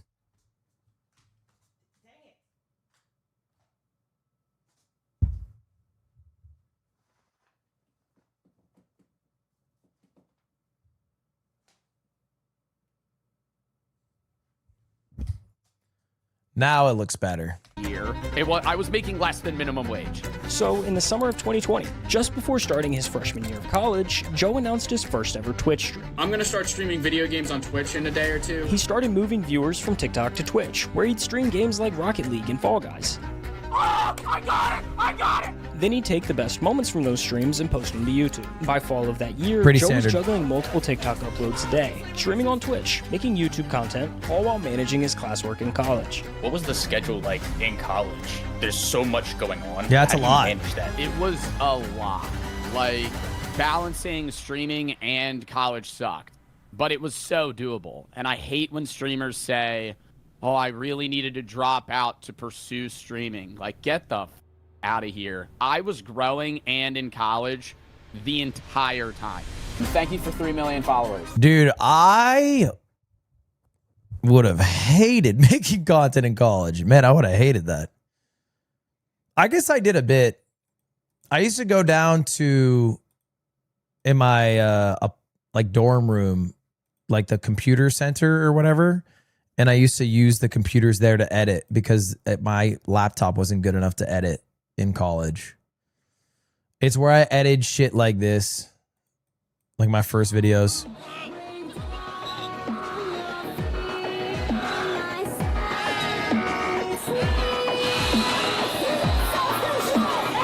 Here's a problem. Actually, I don't feel like the ledge matters too much.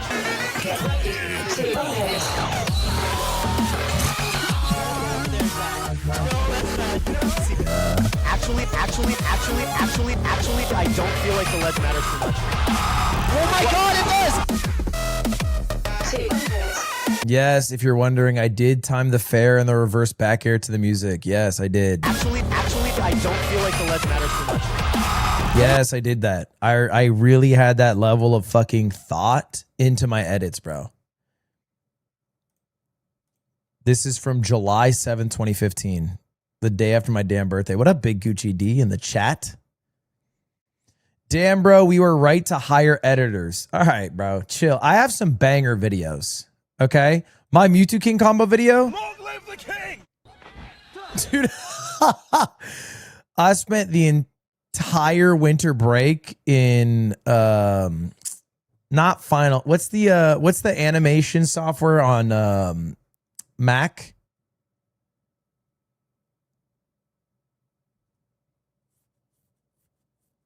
I spent, I'm not shitting you, probably 2 weeks in no, not iMovie, the nice one. Apple Motion, bro. I used Motion to make this, and it's one of the worst. You could have done this in Premiere easier.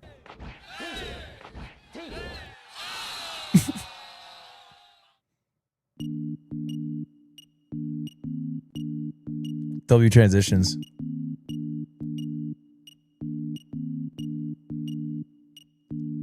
Loved Waveland by Mewtwo King.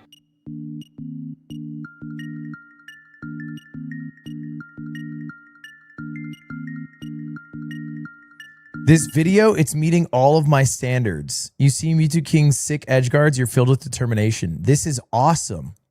Yo, you already know. And I super appreciate that.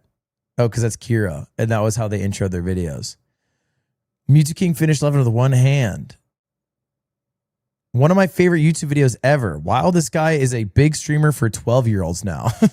not a big streamer for 12-year-olds, bro.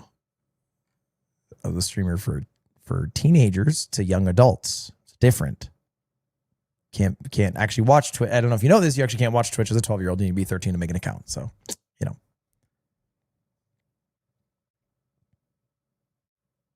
Guy who really loves the Undertale Super Smash Bros. Edit. Now you make shit for kids, bro. Permission to book the movie dance in my By game. December, Joe had cleared 5 million followers on TikTok, and just a few months after his first stream, Joe was pulling in nearly 1,000 average viewers on Twitch. Like, I was so obsessed with performance. Joe was constantly studying social media, trying to understand what made videos pop, what people responded to, and why certain videos failed. That confidence had turned into a full-blown obsession, but because of it, Joe was starting to not like the person he saw in the mirror. I'm trying to map out where the ego kind of starts to disappear versus Like, was there a low point, a moment where you're like, holy shit, I gotta change? Yeah, I don't really, I don't think there was like an aha, right? It wasn't like a light switch flip. It was more over the span of like a 6-month period where I was like, I'm kind of being a dickhead. Yeah. Coupled with a variety of things. So I don't know if you can include this in the video. That's up to you. I tripped on mushrooms for the first time, like, and I hate when people talk about like that being a genuine changing factor in their life, because it's like, okay, cornball, like that's what made you, you know, really have that light switch. But I think it was like, it was a part of it, you know, like it removed the grooves of life that I have gotten into, and it made me reset to a point where I had to kind of look in myself. A lot of the people that I knew in philosophy classes as well were sharing ideas that, you know, I may have heard but not resonated or understood fully. It was so much like, don't do it. I've done mushrooms twice. Neither time did it change my personality. Maybe I didn't do enough, or maybe I'm just not predispositioned to have that effect with them. But I did do a podcast on it, and I really hated that. I really didn't like that. About halfway through the podcast, I couldn't get over the fact that I was on mushrooms being on a podcast. Wow, I'm gonna die one day. I should kind of treat people in a way that's like, this is our only life. And I accredit my viewers a lot, because in that time, parasocial relationships built a little bit, which is bad. But at the same time, there were people coming to me for the first time going, I want to kill myself. You were chatting to your last streamer because you're ending it all. Whoa, whoa, whoa, whoa, whoa, whoa, whoa, whoa, whoa, whoa, whoa, whoa, whoa, whoa, whoa, whoa. If there was a moment of like lock in, it was that. What happened? One of my subs just said he's gonna kill himself. Dude, do you need help? Because I was going, yeah, even though I'm 19, you know, there are people that actually look up to me in a way that's like, I need to be better. Life is the best thing that will ever happen. No matter how bad it can get, life is amazing.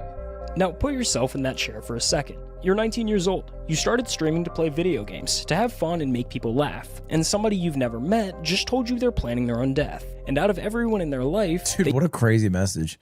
Thanks for everything. I'm gonna kill myself. And somebody you've never met just told you they're planning their own death. Yeah, that's a hard one. That's a hard one, I think, in the streaming chair.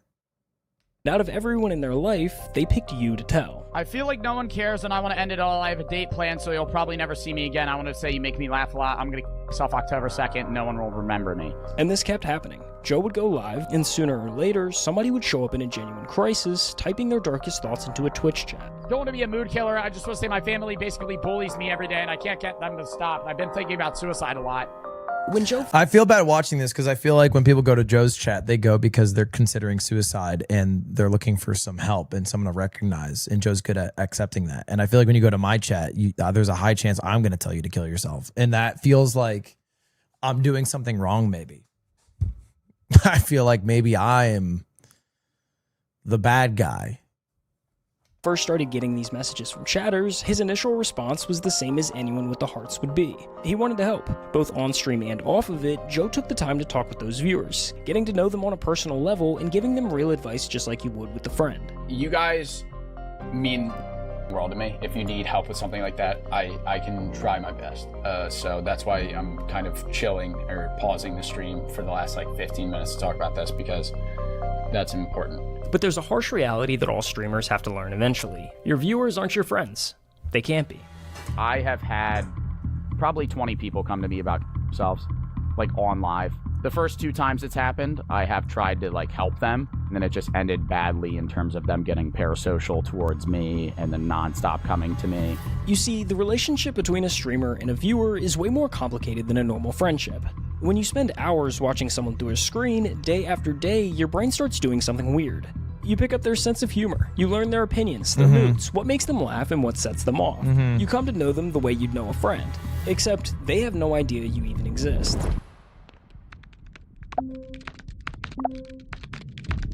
This is what's called a parasocial relationship, and it can be a dangerous thing. Now a scary home invasion as 3 masked intruders with guns grab a popular influencer by the hair demanding money. 3 guys came into my room, turned all the lights on, and then they had the gun pointed at me. While most parasocial relationships... That was less parasocial. They were trying to rob her, right? Relationships don't reach this level, there's always a possibility that it can. 3 popular Twitch streamers face a terrifying... Sorry, this is off topic. Do you sell autographs anywhere? My girlfriend's birthday's next month. She's a huge fan. Marcus, it is crazy deviation from what we're talking about. But I don't sell autographs anywhere, no. But you could just forge it, bro. My autograph's pretty shit. It's just a few squiggles. So if you want, maybe just fucking forge it. I'll follow up the lie. I got you. If you just tell me your girlfriend's name, if she's in chat, I'll just be like, oh my God, I did sign that. 1000%. But also at Fast 53, I'll be selling signed Pokemon cards for charity. So maybe that's also a thing. An encounter while live streaming along the Santa Monica Pier. I'll kill you right now. I'll kill you right now. If the streamer leans too far one way, they might come across as uninterested or cold, but lean too far the other, and viewers can mistake an occasional reply for friendship. Please stop following me. It's getting weird. It's getting strange. I don't know you, okay? So please leave me alone. That's where things can take a turn for the worst, because now that attention can turn into expectation. And when the expectation of a response to the next chat isn't met, it can feel less like being ignored by a streamer and more like a betrayal by someone that they thought they knew. Dude, I fucking get both sides. Because I used to be obsessed with Super Smash Brothers Melee and like the whole community. And I like watched all the streams and the commentators and all that. And I went to EVO, which is like a huge fighting game tournament. And after, a lot of the players went to go gamble. And I wanted to like hang out with them. So I'm a viewer. Like they don't know who the fuck I am. I went and like sat down and gambled with them and like, you know, try to make conversation or whatever. And I remember once I was at a table with Oscar, who was gambling, aka Ludwig, and he was just playing, and we were sitting, and I was chatting, and I'm all excited because I'm a huge fan. And then he's like, "Can I go to I got to go to the bathroom?" And I'm like, "No worries." And then I sat there waiting for him to come back from the bathroom, and then I realized when like after like 10 minutes he brought his chips to the bathroom. I was like, "Oh, that's, you know." And then after 30 minutes, I was like, "Oh, he's not coming back." I was being way too forward, or, you know, maybe the more harsh analysis is like creepy. I was being like a little pushy here and hanging out. He was trying to chill with his friends, which I get. And then that was like, I remember being like, I don't know, I must have been like 19. I was like, that was like, but it was like a reality check because I was like, oh, duh, we're not friends. But I also think, and I think that part of it's talked out a lot about, and I talked about it, and everyone does like the "I'm not your friend" meme. But you know what people don't talk about is like, I think streamers can be as parasocial as viewers. Like some streamers, bro, they're like genuinely obsessed, like reading their Discord, talking to viewers in their offline chat, like telling their offline chat shit they don't even tell like their best friends or significant others or like family. You know, like way deeper in it. And like to the point where I think like if they were to lose it or it were to be jeopardized, like that relationship with their viewers, like they would be like crazy stressed out. Like like a lot of streamers are like this. A lot of streamers are like this. And I think are too close to their viewers in a way that's like, because their viewers are also fickle. You know what I mean? Like they might be gone, whatever. It's like, I think in the long run, not good for them. But thank you for the prime chat. I appreciate it. I love you. Sorry. But yeah, I think that's like something that doesn't get talked about a lot is how like, you know, obsessed the streamers can be. It's a weird parasocial relationship that forms, and you're not even aware that this person is forming that typically until they're like about to show up, or they do show up. The gap is hard to manage, which is why most classic, bro. Fucking classic, dude. I should bring back the mid part, dude. Streamers keep a barrier up around the heavy personal stuff. My sis is dead. Right, let's try and keep it positive. Please don't talk about Side of my chat, please. That is kind of a funny reply. My sister's dead. Yeah, let's keep it positive, y'all. Let's keep it positive. Let's take it to like a live family members, y'all. This is something I just don't like to hear or talk about, you know? And you can't really blame them. At the end of the day, streamers are supposed to entertain. At some point, there has to be a boundary between caring about the people watching and becoming responsible for everything that they bring into the chat. They become too attached to you, where they see you as an actual friend that they have. So I feel like that is kind of a boundary that you have to set as a streamer. But it's hard to gauge where that line is. Joe had every reason to draw that same boundary. He'd answered the heavy messages, taken conversations off stream, and learned what could happen when things become too parasocial. The first 2 times I helped somebody with like issues, they just kept messaging me, and then they like got upset when I stopped messaging them. So it's more so of that issue. But mental health meant too much to him. Ignoring somebody who might not make it through the night was never a choice he could live with. After those early mistakes, Joe implemented 2 important factors that would eliminate those odd parasocial dynamics from coming into the picture. For starters, he removed any one-on-one interaction. All conversations with chatters were strictly held on stream from the Twitch chat. Smart. Yeah, I don't think you should ever go to DMs.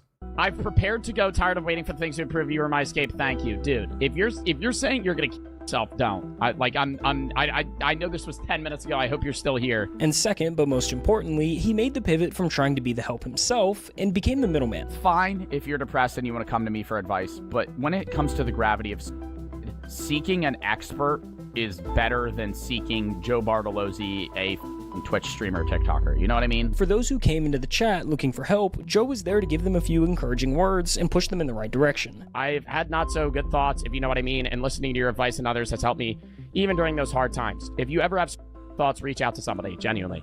Go to a therapist, psychiatrist, talk to somebody that can help you. It's not the answer. Like, there's only so much I'm able to do as a creator, especially seeing that I don't know the person. So that's why I try to do the charity streams for, like, you know, 988 or AFSP. Joe does a lot of good philanthropy events. I think he's like one of the better streamers, maybe actually one of the better, like, newer streamers at doing philanthropy. Project. We're doing reactions today. And it's a charity stream. We raised $2,700, which was matched 3x by the Melinda Bill Gates Foundation. So dub in the chat for that. Goes to a good cause, saving lives. And for a while, this worked pretty well. While it seems kind of small, Joe's brief but encouraging words were actually making a difference in people's lives. I've been subbed for a year now, and I want to say thank you for helping me through this past year with having to deal with my grandpa's suicide and my own personal problems. You're definitely my favorite top streamer, and I hope you never stop. But by the time Joe graduated college, things had started to change. His viewer count climbed to some of the highest in all of streaming, and managing the expectation of that many chatters is a totally different beast. Like right now, I average 10K. Joe averages more than that. I think Joe's like, right now, he's like one of the biggest streamers in the world, I think. I think he's like literally at the peak he's ever been. I see Joe like 15 to 20K. Chat's horrible. Yeah? Like, yeah. I gotta lock in. I want to get into the videos. I'm starting to get stressed the f out. I'm starting to get stressed the f out. I could tell this was gonna happen at the start of stream when I got like 9 messages just unloaded onto me. With this many viewers watching, Joe found himself caught between 2 groups that wanted completely different things from him. Because on one hand, some viewers felt that he wasn't doing enough to help. I guess even my favorite streamer doesn't care about me. Lame comment. I have 5,000 people in my stream that are spamming right now. I'm also playing a video game. And then I don't respond to you and you pull this guilt trip here. But on the other hand, there was a totally different... Yeah, dude, chat does change. I'll say chat is way more fun to interact with from like 100 viewers to like maybe it caps out at like 5,000 viewers. Obviously, it depends. But there is a point that it hits where it's like, man, this chat is just more of a pain in the ass. And I think like it's also worse when it's growing. How about us? I think it's fine because like I have averaged the amount of viewers I have averaged, and obviously it's fluctuated, but like for fucking 5 years. You know what I mean? So it's like, but it's the growing pains are tough. To when I initially went from like 1,000 to like 10,000, that was tough. Because it's like a bunch of people who don't understand the vibe. But I don't think it's that bad here because like I feel like there's so many people who have been here for like actually fucking 6 years. Like Big Gucci D. So it's like when people are OG or some shit, they set the tone. Then when someone's like brand new. And then when someone's brand new, they're like the odd one out. You know what I mean? So they have to like, they have to catch up quick. Squeaks' chat is the best. Squeaks' chat is good, but like, bro, so, like if you're a Squeaks viewer, you know that chat was like one of the worst chats in all the land, you know, during like GTA role playing. Like it has Squeaks' chat fucking sucks a lot of the time. They can be great, but like there's 100% periods where they suck. And it's usually while they're growing. Group of viewers that were tired of the stream constantly stopping. Jesus, dude, I like watching your streams, but when you go on rants like this, that's all you do all the time. That's annoying. Play the game. Do me a favor and never watch me again. Do me a favor and go f*** yourself. No matter what. Joe Bart is probably the king of getting one guide. I think he's probably the best at it. Yo, what up with all the members? Hey, Blake, how you doing? Been a minute. How you doing, Ekis? Jarf? Someone felt ignored, and the messages were starting to get more demanding. Early on, people would briefly mention that they were struggling, and Joe would offer a few words of encouragement. Now they wanted more. I don't get one guide that much. It's been getting more and more and more and more like involved, where people are genuinely asking me to fix Me replying to one guy saying I get one guide. I don't get one guide. Their problems. I can't. I'm sorry. But the hardest part was figuring out who genuinely needed help and who was only looking for attention. How do you balance keeping everybody happy and then also sorting through people who are just doing it for attention? I mean, that's the struggle. Because I'm a suicide prevention advocate, that is an avenue that a lot of people use to manipulate their way into being noticed or speaking to me on stream. And so, yeah, if there's 10 chats saying they're suicidal, 6 of them are fake. Because I do so much mental health advocacy, the amount of people that come into my chat and fake being suicidal is absurd. I had one chatter that came in and they say, hey, I'm the mother of so-and-so. He took his own life. I just wanted to let you know you were his favorite streamer. I'm sorry that he took his life. I don't really know what to say. I'm sorry. I hope you're all right. I'm sorry for the loss of your son. Ugh. Come to find out, they come back a month later and they're like, my brother typed that, banned his, blocked him. You're the chatter? I knew that, bro. I'm banning you, man. Dude, that's crazy. That is weird. That is very weird. Yeah, that's strange. But I think when you're in a big chat, you're just saying some shit sometimes to get noticed. And I don't think you think of the repercussions of when you actually get noticed. That's like half of all unbanned forms. Is someone who said some out-of-pocket shit and they're like, oh, wow, yeah, this was out of pocket, but I didn't think I would be punished for the out-of-pocket shit because, you know, there was just one message. I didn't know. It was just a message. That's fucking weird as shit. This leaves Joe stuck making a decision that's difficult to get right. If I'm being honest, I think a large... What the hell? What the hell? What the hell just happened? What happened to Joe? Boss? Large portion of people that come into my chat, and that's fucking weird as shit. This leaves Joe stuck making a decision that's difficult to get right. If I'm being honest, I think a large portion of people that come into my chat and say stuff that's idle are lying. But yeah, I have to treat them all as if they're real. You gotta take it at face value. Because then I could, on an off chance, not take somebody seriously that is serious. And that's the worst thing you could do. Ignoring the wrong message could have serious consequences, but responding to every message was impossible, and the pressure of trying was beginning to wear him down. I feel bad, and I've talked about this. It's like, I wish I could help, but like sometimes I can't, you know? Like there's only so much I'm able to do as a creator. especially seeing that I don't know the person. But there's one message that weighs on Joe the most. It's one that he's heard over and over again, that for some viewers, he's the only reason that they're still alive. Joe Bartolozzi saved my life. Dead ass. I'm so fucking serious. I only stopped from killing myself once because he had a reaction coming up. You saved me from ending my own life more than anyone should. I've realized so much because of you. I can't thank you enough. You unknowingly have helped me with a lot. My life has gotten about a lot better since watching you from your philosophy stuff. Never had a favorite streamer until I watched your streams, and it kind of saved my life. No pressure.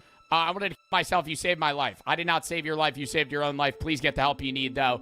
If I'm the only reason that you stopped, wanting to kill yourself in that moment, you need a lot of help outside of just watching my content.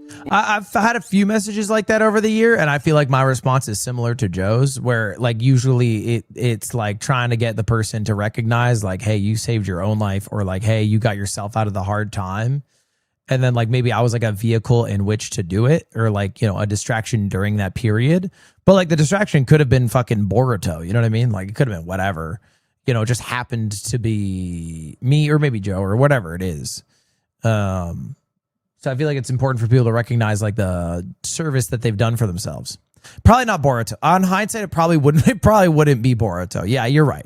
Yeah, it probably wouldn't be Boruto. Yeah, you're right. It might be a YouTube compilation of Boruto with the moments that feature the characters from Naruto or Shippuden, but probably not Boruto. Yeah, that's fair. When you hear some of those stories, how big of a toll does that take on you? Because, like, I don't know, I'm watching through some of their clips, talking to people like this. A lot of the chat is asking, who is checking on Joe? I'm starting therapy soon. I'm not saying it's bad to have my videos as like something to fall back on to make you feel happier versus like I'm suicidal, your videos are the only thing that's keeping me alive. Take a second and think about what that actually means for the person receiving it. Somebody just told you that your uploads are load-bearing for their existence. Don't tell me that. Like I'm glad I'm able to help, man, but like get help. Like get help. Please. So what happens if you take a break? What happens if you burn out and quit?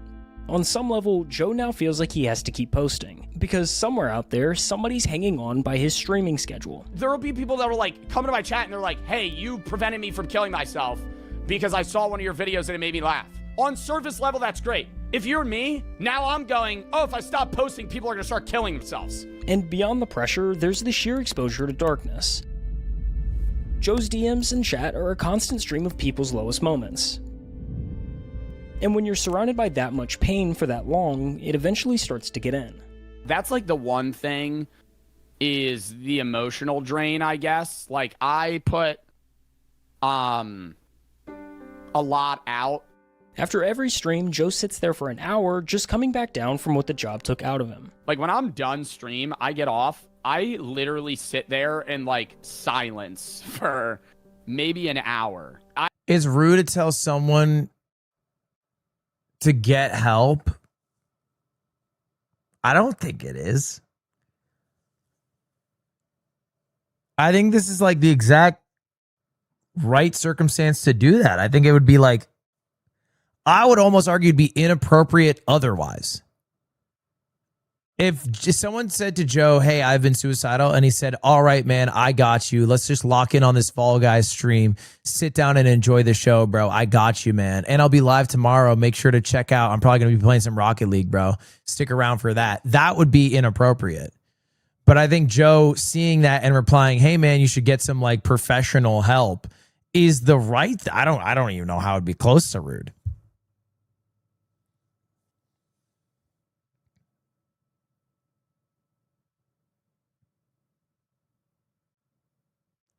Are you gay? How about you go outside and do content? Red Bull plant. Thanks for the follow, bro. Appreciate that. I need like time to decompress just because that is a lot at times. It takes a toll and I've gotten used to it, but it kind of builds. Like I'll be good for a month and then there'll be a week where I'm just like not there emotionally, I guess. And that's like a problem. So the obvious question is, why keep doing it? Every other streamer proved you can just let the messages scroll and the career survives. Joe could put up the full wall tomorrow and nobody could really blame him. I'm not sitting here acting like I'm some role model, but if people are going through stuff and I recognize that they're watching my content to help them, that I want them to have some sort of guidance of redirection to be better themselves and also better their own mental health in a way that's good for them. Joe did the math and decided helping people is worth what it costs him. I enjoy making people happy more than the other aspects of the job. And that's what enables me to deal with this too. Like, a lot of people are like, oh, push through the negative because you make money. I think I push through the negative because I can affect people more positively here than any other job that I could possibly be doing.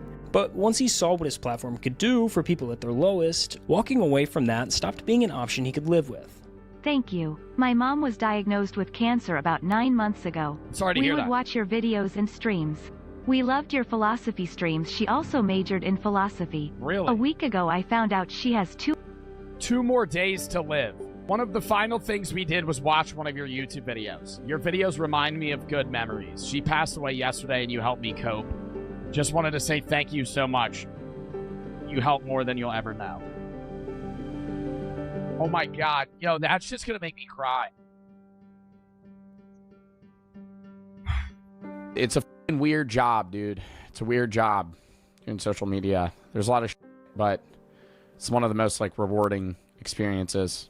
Just to be able to be someone to help other people is something that I want to do. Yeah, the money's good. Yeah, it's fun to play video games and shit. But like on a deeper level, dude, being able to make people's days is like genuinely what I want to do. And I'm glad that I can. Oh, it's over. W. Joe. This hard ended. W. Joe. Good guy, Joe. Thank you, Marcus. I appreciate it. Ross will 100% sign your card. I fucking hope he does, bro. Shout out Ross. Real shit. Yeah, I think Joe's a great guy. I got to meet Joe in person and hang out with him a good bit at Streamer Games. And he comes off quite authentic.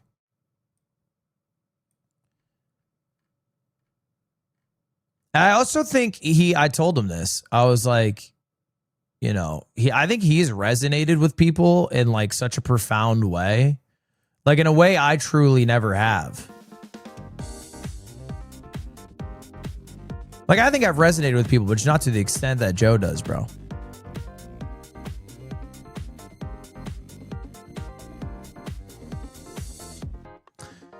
It's okay to ask someone if they feel suicidal if you come to them with respect and openness.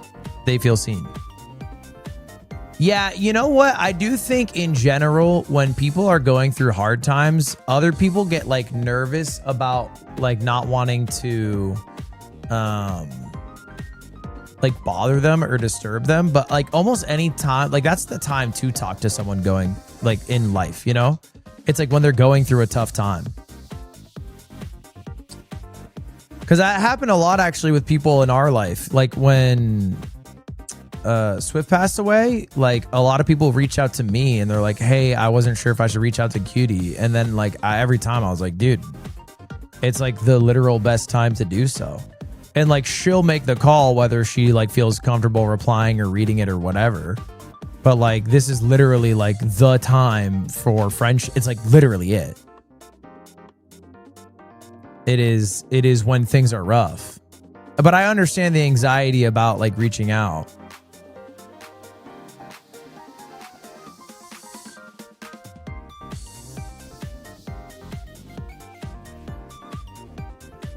And I think anyone going through a rough time like remembers like the people who reached out and like, you know, were like being thoughtful in those moments. Like, I think that shit kind of shit sticks with you. I was like, okay, shit was going rough. Like, who was there?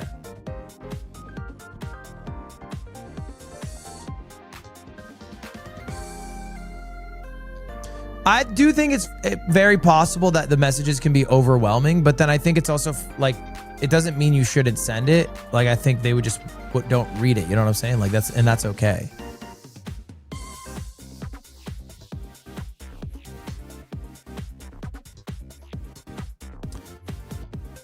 I've watched the new Minecraft world record, yeah.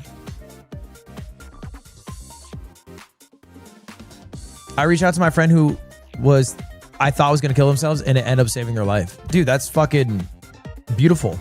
Oh my God, what if we do group activity and everybody, I mean, you don't have to reach out to a friend who you think is going to kill himself. That is probably more of a rare situation. But what if everyone we do reach out to a friend day today? All right, everyone, reach out to a friend day. Guys, it's time. I'm going to do it right now. I'm actively doing it.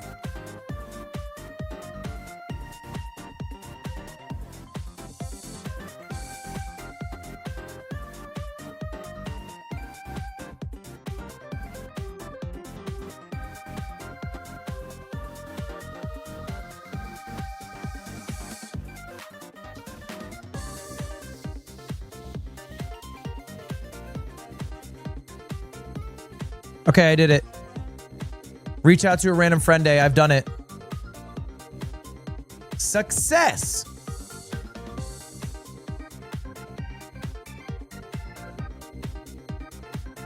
This feels forced. Yeah, who cares? I don't think it's less appreciated.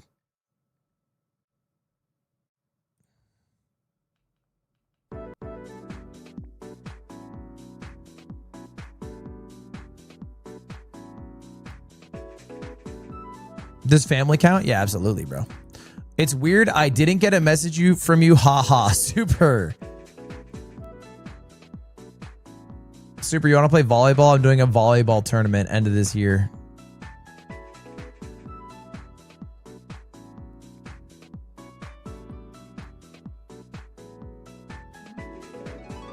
Can you react to the Minecraft ARG called Kaidis covered by lemon and lime? It scared me to death. Wait, are you being a Minecraft ARG? And I'm just going to clarify this. Scared you to death. You watched this Minecraft ARG and were scared to death.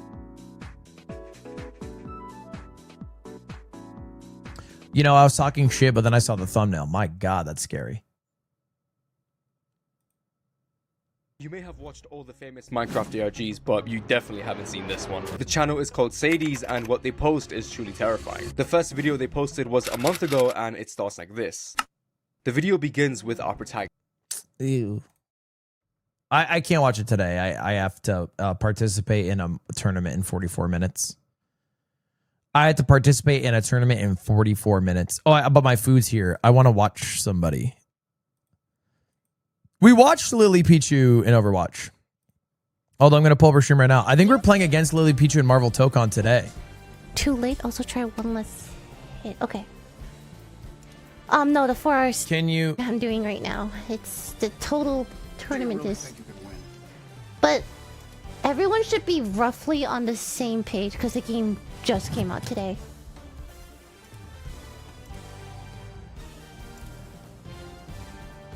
This needs to be bottom left, and this needs to be top right. Sorry, 1 second. I have to put these disclosure thing. Yeah, that seems right. Okay, and then. If you wanna stand still and let me punch you, I'm game. What? What do you want? Did you play? Did you grind? Did you practice? I'm freaking out. And then what else do I need? I think that's it. Okay. Okay, alright.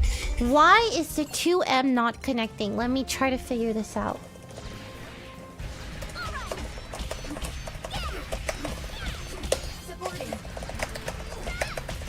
Oh, wait, it worked. What did I do? What did I do there that was different? Dash a bit more?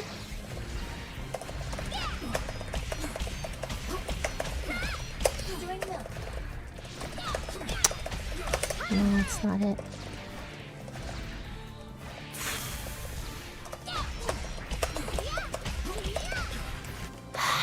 I just want like one B&B for this tournament because I don't have time to learn anything else.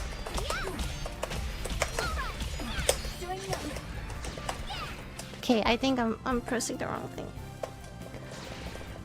Every time you see dash up and relaunch. Okay, so it's like this. No, I keep spiking her. My assist is too early? So I wait a little bit after she spikes, right?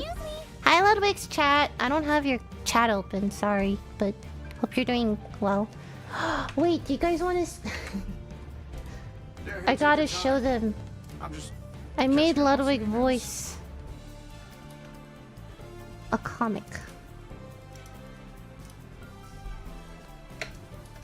That's him. He's gonna be in the next side quest comic dub. I made him voice. I made him in that Chinese game he was in. I actually couldn't watch that because it was like a empathy cringe, you know, like. And then I saw someone's like, "This is a crazy idol animation," and it's just him doing this and having that look on it. You know that smug thing he does with his face. I don't know. It's very smug though. Why, Corey? Funny, funny, funny, funny. I'm excited for Demon too. I'm probably gonna play Overwatch when she comes out, when season launches. I saw the roadmap. It said Monday, so maybe Monday. I should be back from Montreal by then.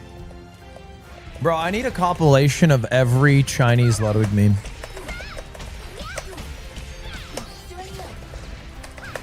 So, okay, was Chat, that who saw too the late China too? vlog?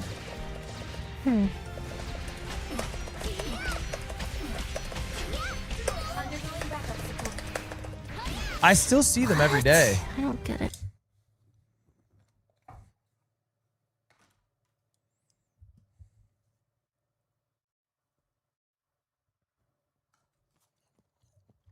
Oh, fuck.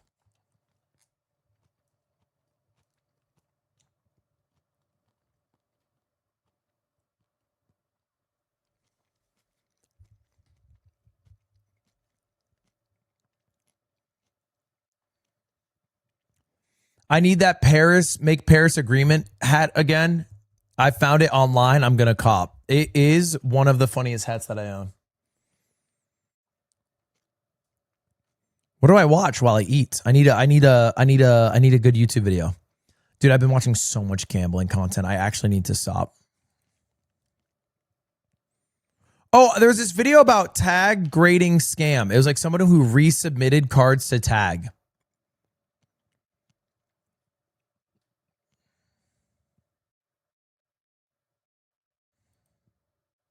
Today we are putting tag grading's biggest claims to the test. I cracked out 7 cards from different grading card companies to see what those cards would grade at tag. But on top of that, I cracked all 7 cards again, sent them back through tag because I wanted to test their consistency. This video cost me hundreds of dollars and months of time to do. So if you enjoy it, please hit the like button and subscribe to the channel for notifications for future videos. Before we jump into the results of the test, first I'd like to review and discuss some of the claims made by one of the investors and biggest social media online advocates for. I feel like people always talk about tag like they're the ones that are consistent. So this video is interesting to me. I don't understand how talking works. Does the chat room normally cost money? I don't understand. Bits and cheers. Peter Roboto, thank you for the $10 or the 1,000 bits. You just type Peter. Oh, Peter, you're not okay. Bro, you're not following. So you can't type because you're not following. And then after you follow, you have to wait like 5 minutes and then you can type. But you can forego, this is true, you can forego the period that streamers make you wait to type by spending money because you can donate bits instantly.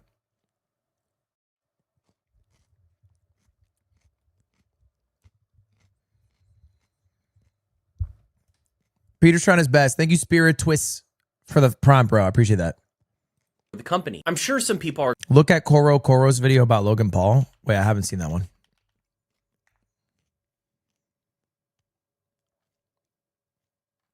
What the hell is Koro? Are you just talking about this video? I'm not trying to watch a Logan Paul video, no disrespect. Today we are putting tag grading's biggest claims to the test. I cracked out 7 cards from different grading card companies to finally got my tag sub back. So let's crack this open and see what grades our cards got. So our Lugia V-Star Gold card is back from tag, and this was originally a PSA 8. Let's take a look and see what tag graded it. All right, it got a tag 8. So this one. So, okay, my theory was that when I did my video, tag was the most consistent because tag has this like, card scanning feature and this QR code that you can use to see exactly why they gave it an 8. And theoretically, you would think like if they scan the same card again, they would get the same results because they show you the exact reasons why it got that grade. So I'm kind of curious how it does when he regrades them. Pretty bang on with PSA standards for this particular card and its issue. And if I remember correctly, Thank you, the right, Courtney. Nice ding Is that there Courtney right from next to Streamer the Games? Lightning orb. Yep, you can still see that on the card. Round 2 with tag on the Lugia V-Star Gold card. Let's see if it stayed a tag 8 or if it has changed in grade. Let's check it out. Here we go. Tag 7, interesting. So we went down a full number grade. Let's hop into the dig reports and see why the grade changed from an 8 to a 7. Let's take a look at the 2 dig reports for the Lugia V-Star Gold card side by side. Okay. And see if we can figure out this is why kinda fun. the card went down from a tag 8 to a tag 7 and whether or not the dig report has any changes that can illustrate that reason why. So on the left, you can see here, this is the card that was graded on 4-7. And on the right, this is the card that was graded on 6-13. It's the same card, just graded at 2 different times. So we already know that this card has an issue. It's got a dent on the back of the card next to the lightning orb. So it looks like there is 1 ding here, surface scratches. That is the scratch next to the lightning orb that we saw when we took a look at the card. Now show on the 7. Reasonable, obviously should have been caught by the dig report. And it doesn't look like anything else. That's the major ding. Let's see, centering wise.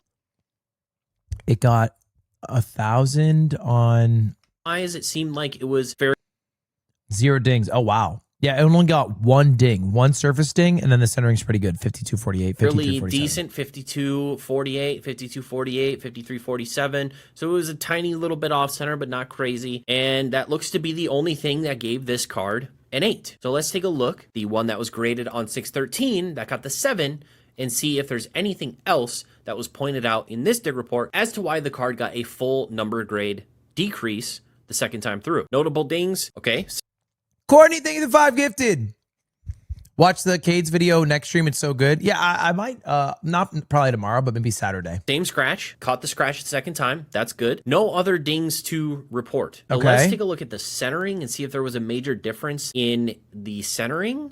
The centering's the exact same. Oh, wow. No, technically they got the centering on the back different by 1. 52-48, 53-47. So it's the slightest little bit of difference on back centering. So the only thing caught by both the dig reports that would have made a major difference in the grade is this ding on the back. And yet the card got 2 fully different grades, not a half grade, a full 1 grade decrease, despite the dig report finding the exact same issue both times with no additional issues. Our Squirtle art. Okay, that's kind of confusing. I guess it's kind of reassuring that they marked it the exact same, right? They didn't like spot anything new, but I don't know how they came to the conclusion. Don't they usually like have an overall grade? Where was the overall Fully grade? different. Don't they usually have like an overall grade on it? It's on the card itself, no?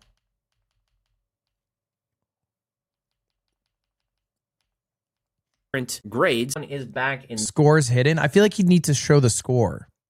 Because you can see the score, no? this card got a CGC 8. Let's see what it got with tag. It got a tag 9, so it upgraded 1 full grade. And remember, the things that we had seen were some scratches here on the left-hand side of Squirtle and some fraying, I believe, on the bottom edge cut. Round 2 on the Squirtle art rare from 151. Back-to-back 9. This is one of the cards that we actually saw an increase from CGC to tag. Maybe we get another increase, or we get a consistent 9 to 9. Let's go. A tag 10. What? How? Okay, we already know that there are some pretty significant scratches on the front of this card. Let's see what differences, if any, something was caught, if something was missed, what happened between the 9 and the 10. Let's take a look at the Squirtle Art Rares dig reports side by side. We have the card that was graded on 4-7. It's kind of frustrating that he did this video without showing the tag score. I feel like this video is made a lot worse by just not having that number. We have the card that was graded on 6-13. The first one got a 9, and then we got an increase to a Gem Mint 10. Let's take a look at centering first. We took a look at centering before. We've got 50. I guess I could go to the URL and do it, can I? 51.49, that's really close.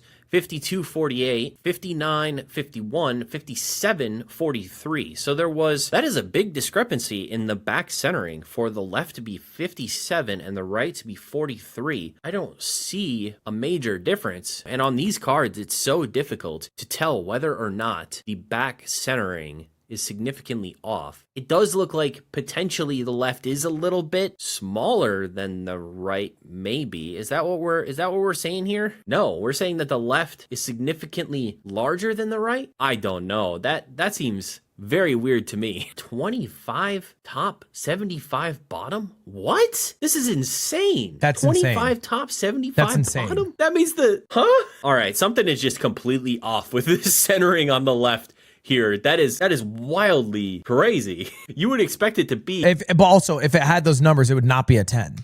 in the 50s and 40s if it was, 25, 75. The bottom centering would be like way up here if that was the case.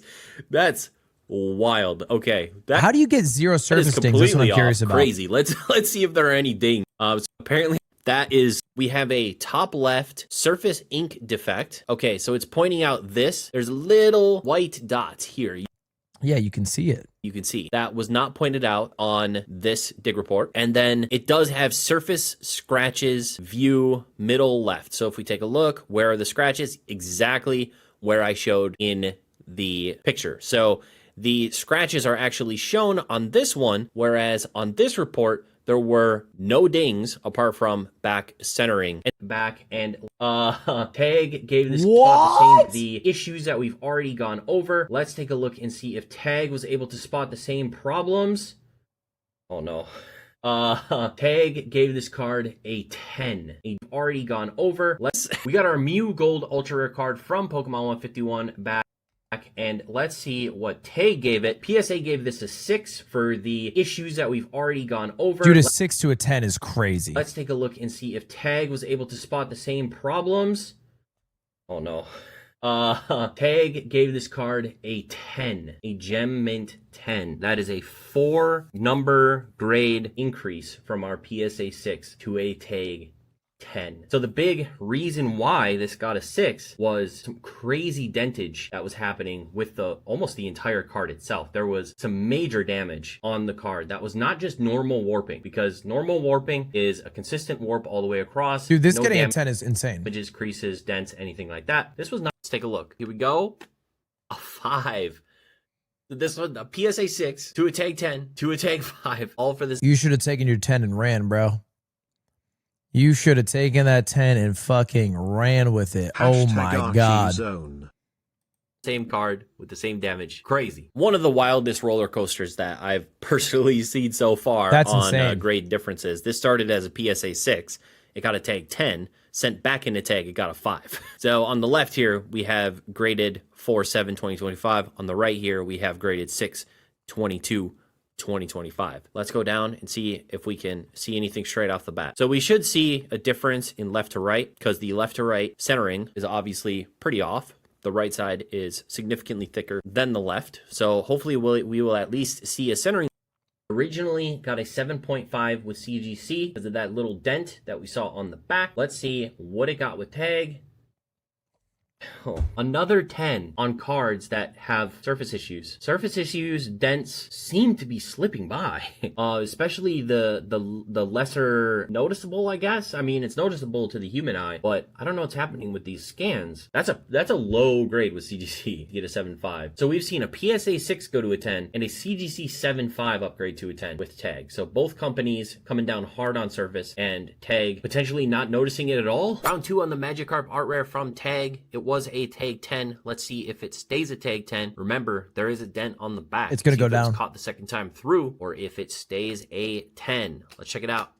Okay, a Tag 9. Okay, so it did go down a little bit, but not substantial. 10. It didn't get a pristine.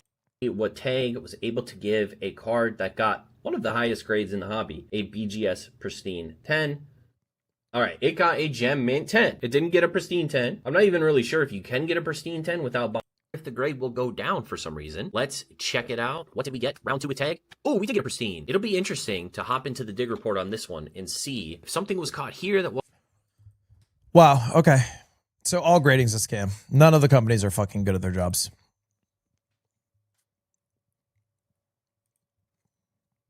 I feel like if you just have a good enough card, you just send the card back in like 5 times.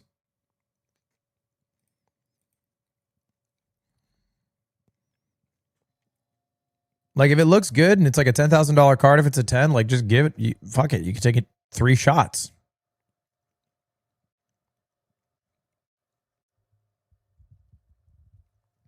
Streamer you when? Like 2 weeks ago. 3 weeks ago, maybe? It's over though, bro.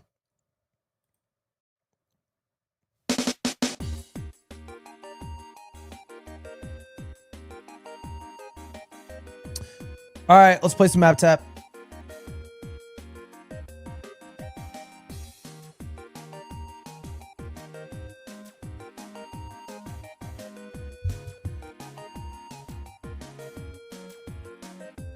When's the Magic the Gathering stream? I don't know if I'm a Magic the Gathering guy. Tab as close as you can to Hollywood, California. That's easy. Oh. Wait, never mind. I can't go further than this. Oh, it's right here. So this is the Los Angeles, right? No, wait. Or is this? I'm pretty sure this is Los Angeles. Fuck. Is it? Yeah, this is Los Angeles. This is the valley right here. So I think Hollywood should be like right here. 4 kilometers away. Nailed it. W. Yeah, that one's a gimme. Next, go to Osaka, Japan. Okay, Osaka, Japan's a freebie. Kyoto and Osaka are these two. Oh, fuck. Which one's higher? I'm pretty sure Kyoto is higher. Oh, fuck. Maybe this is it. Oh, shit.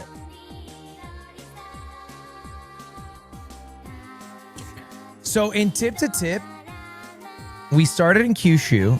We drove on this bridge. Wait. No. How the fuck did we get here? We took a ferry over here. Then we drove through here. Then we took a ferry over to Osaka. So this should be Osaka and this should be Kyoto, I think. Nailed it. Nailed it. Next stop, writing your own atlas. Okay, 2 for 2. Tap as close to you as you can to the Dover Strait, England. Oh, that one's hard. I don't know that. I know Dover, Cliffs of Dover is on the coast of England. I don't know where. I'm going to say like right here. Okay, not bad. It was too far north. I was too far north, but not bad. I don't mind that. Next, tap as close as you can to Basra, Iraq. Okay, that is tough because Iraq's not that big, right? So this is... Oof. This is Turkey. This is like Lebanon. I feel like it's this. I think it's like this. Fuck it. Boom. Ah! I was kind of in the country of Iraq, but on the wrong side. All right. Tap Ipoh Perak, Malaysia. Okay. Malaysia. So this is Singapore right here, right? So this is Malaysia, but this is also Malaysia, I think. I'm just going to go here. Okay, not bad, not bad, not bad. I'm cool with that guess. I don't know what specifically Perak is. Oh, final score 936. Oh, that's not bad. That's not bad.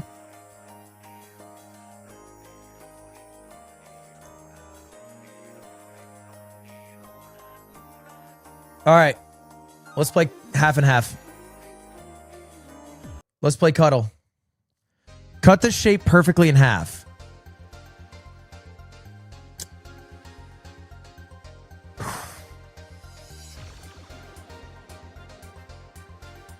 I want to say like right there is right. Maybe the 8 on the right is thicker than the 2 on the left, but the 2's so big. That feels kind of good. I could also do something like this, maybe. You know what I mean? And then now I'm kind of like kind of getting equal. That's not bad. That doesn't feel bad at all.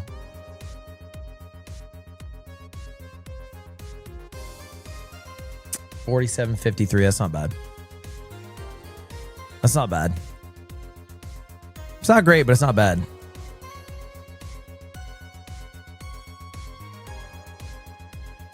Cut it in half. A watermelon with a bite through it. I feel like I can just eyeball it. Like that's half right there. I think I just have to trust my like raw instinct here.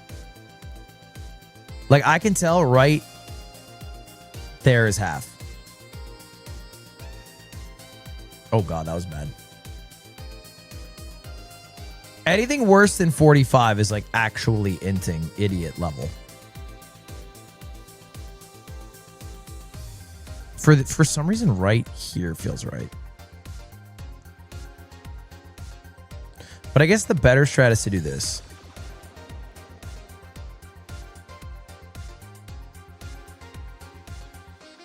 Oh my God, I'm fucking good at my job.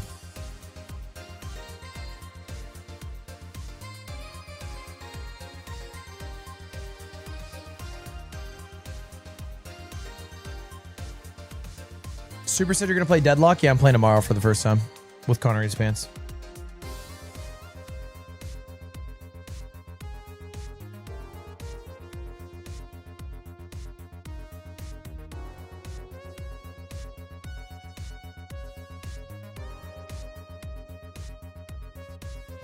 Isn't Supernova your event? No. I worked with Supernova last year, though. More F-Source turn? I think we're playing on the 10th. Play Time Guesser. I deadass know that building. I've actually seen this building in real life. I think it's in New York, no? No, but it can't be in New York. That's the Flatiron building. It is. It's in New York. But why is there water? What? Why the fuck is there water?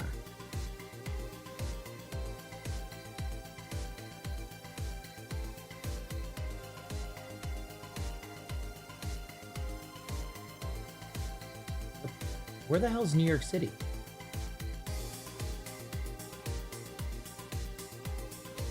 Where's the Flatiron building?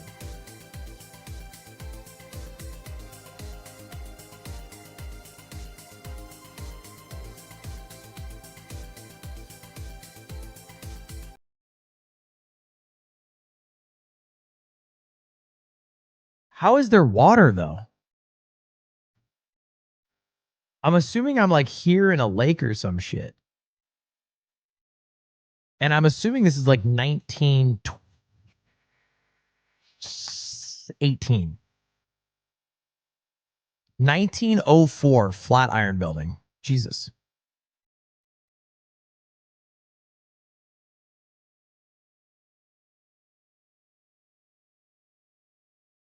It's the second most expensive photograph ever sold. A print sold for $11 million in 2022. Dude.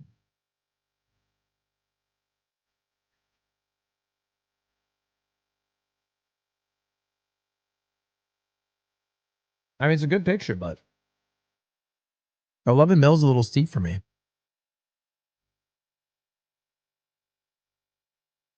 Jinxie's playing on the Donut SMP. Jinxie, if you want me to show you around, I could take you to like a couple other cool bases. Yeah, sure, bro. Sure. Okay, there's a thing called like Spawn 1. It may be loud, so you know how to mute, right? You know how to deafen?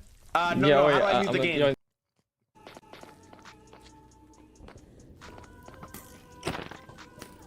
Is this guy finally back to playing ranked? No, he's still playing fucking goddamn... What do you call this?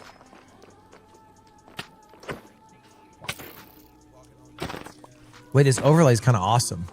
I'm trying to get diamonds, but I think this is probably stupid. It sounds sick.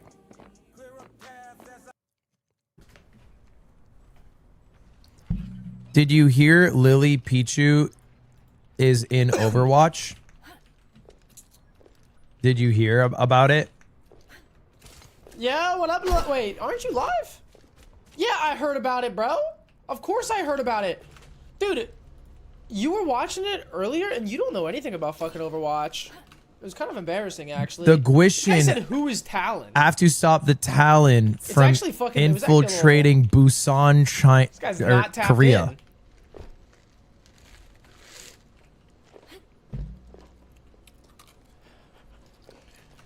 Nah, Is we that gotta right? kill this guy, no?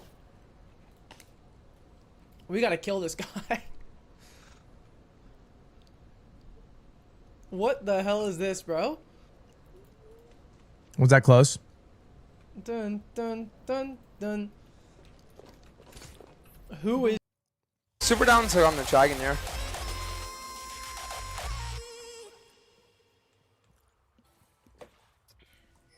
Thanks for always your coming to desensitized Streamer up to the shit, Games. then you get crazy with Hope it. you had Oh, fun. yeah, exactly.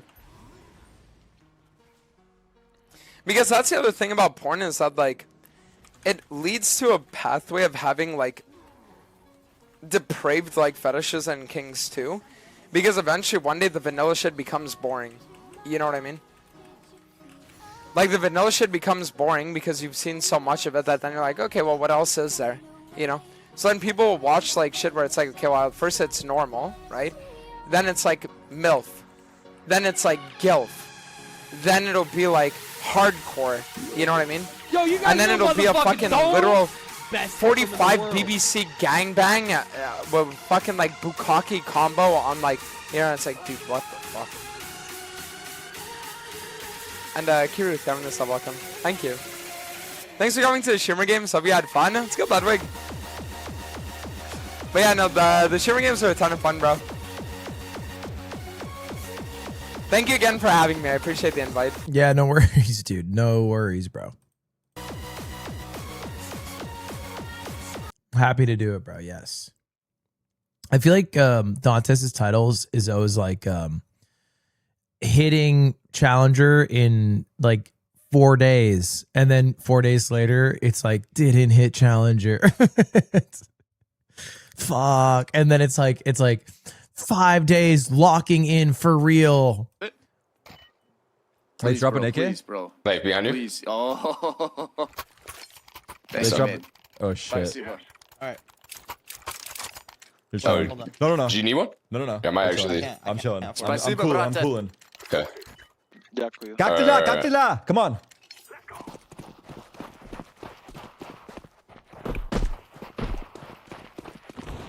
What? 2B.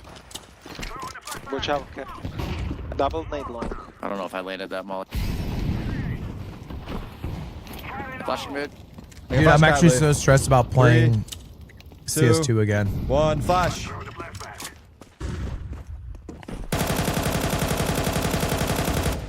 Hold on, get their ass.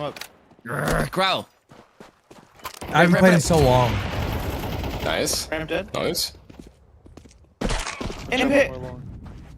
Maybe 9. Get him, Derek! Get him, Dave! Oh my god. I'm going to be so ass, bro. I'm genuinely going to be so bad. I had to go against Maximilian, dude, in Marvel Tokon today.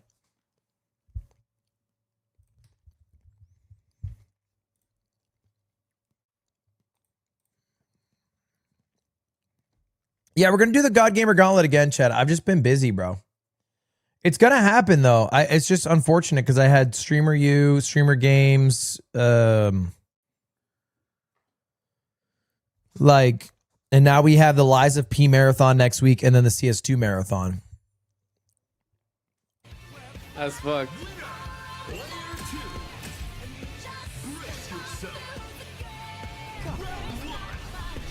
It's not like I've been lazy, dude.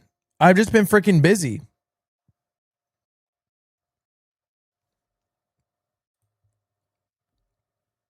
What the hell? So you know what's happening. My Japan, my Kyoto, my anime, Baron Chatkunen.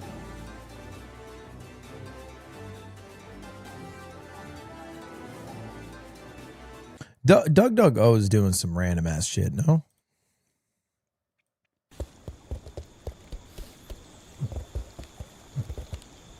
Does Big Walk scale its difficulty to the amount of people in the lobby? Like, we had to find like 4 fruits and then 5 fruits. Is it 4 fruits and 5 fruits if you're in a lobby of 2? Or is it less?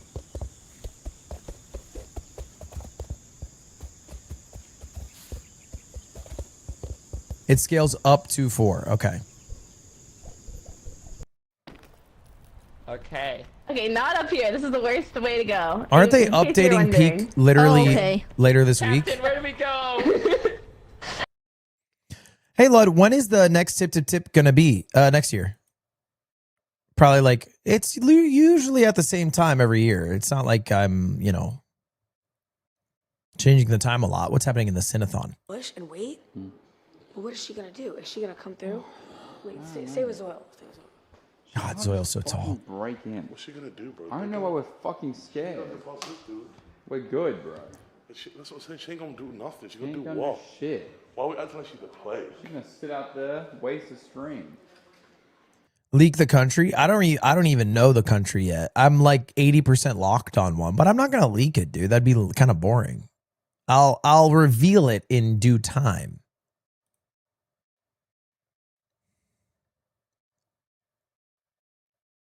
Ugh, Valorant. It's China, but this time we're going from north to south. Oh, hold up now. Now we're cooking. Now we have an idea.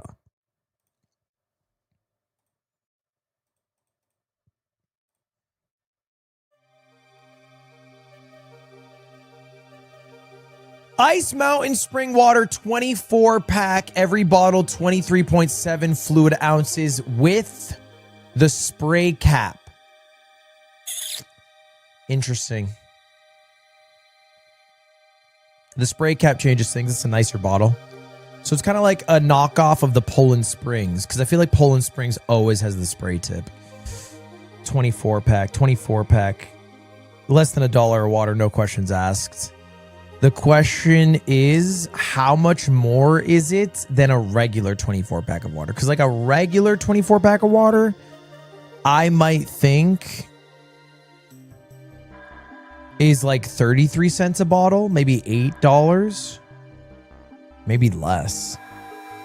Maybe 25 cents a bottle, like $6. I would say $6 to $8 is a good range for normal water. But I feel like this is going to be higher. 50 cents a bottle would put us at $11.99. And also you have to think this is 24 fluid ounces, not 16 fluid ounces. So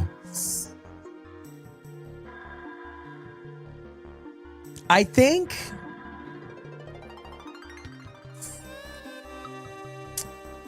it's the Sport Cap 700 milliliters. I think it's going to be closer to 50 cents a bottle. I don't hate 50 cents a bottle. It might even be more than that. I think I'm going to go $11.99. I'm high. I'm fucking high. I talked myself into it. I was literally sitting there. I'm going 25 to 33, 25 to 33, and then I talked myself into 50. Fucking. Let's just do $8.99. Wow, fucking should have done it from the start. Should have done it from the start. We said 25 cents a bottle. It was 25 cents a bottle. Here I'm sitting 50 cents a fucking bottle. Like, how much is a goddamn sports cap, Ludwig? I'm talking about a sports cap like it comes with keys to a Lamborghini car. God damn it. And we're opening up a Pokemon pack for that. Pitch Black. We are chasing the full art Darkrai.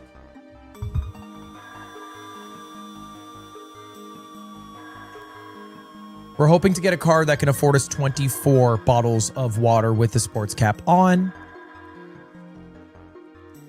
The best card you can get is Mega Darkrai, followed by Morpeko, followed by Mega Darkrai, the gold one, followed by Full Art Slowbro. But honestly, if there's any card I want here, it's the Full Art Goldeen. Give me the Full Art Goldeen. I'm gonna guess straight up it's electric fighting.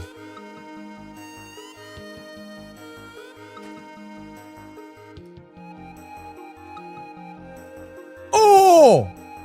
Wait! This is the 4th best card in the fucking... Or one of the best cards in the deck.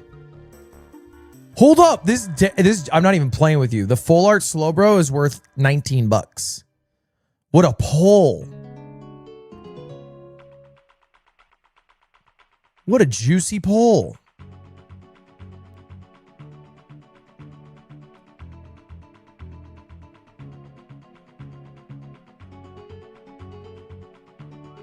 I need a damn sleeve. I think I have some over there.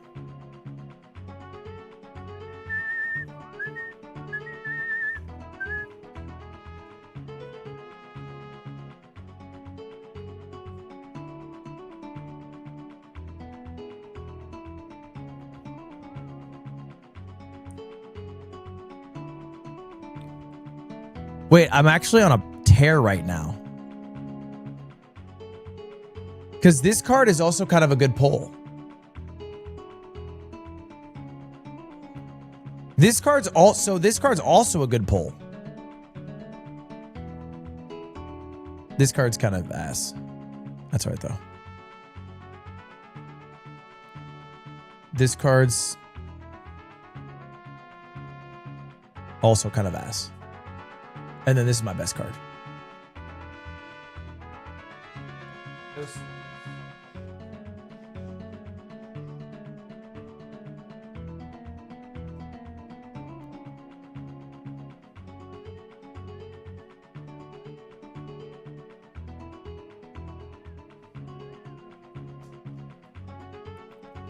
Wait, good pulls. I feel like I've gone through all the best cards. Can you follow my stream and watch my stream? I'm live right now. Free fall art. No offense, bro. I feel like your stream's probably like pretty ass if what you're doing on stream currently is watching my stream. You know what I'm saying?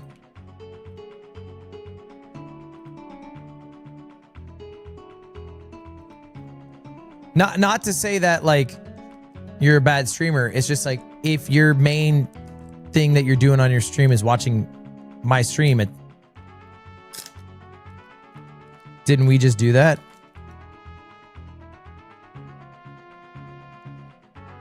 You got me there. You guys got me there.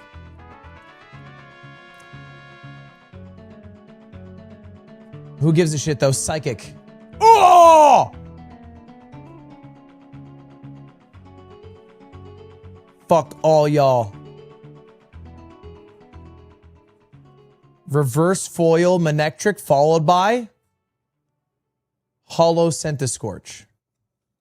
Ah. That's ah.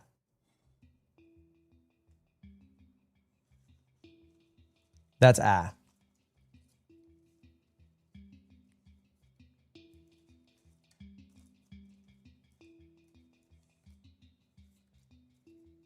As short for ass. Bro, I have your stream up while I grind the Age Cobblemon, the Your Rage Cobblemon. You just flamed the fuck out of me. Bro. How are you doing in it, C-Watt? I saw somebody steal a gym badge in it. That's the only clip I've seen from it.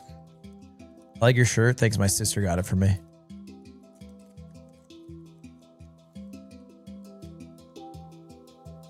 Next card coming up.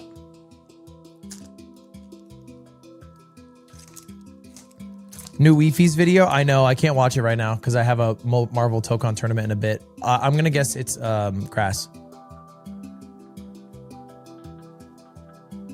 The Litwick's fire. Look at this Goldeen art. I want the full art Goldeen. That's my one that I want. Reverse foil. Char Cadet. Reverse foil Primeape. Energy.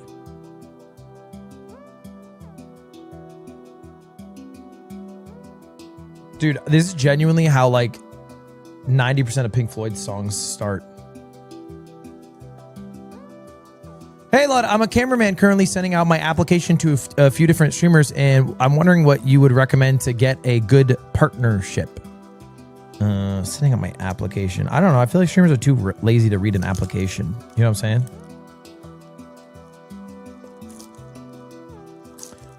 How would somebody hire a cameraman? That's a good question, though.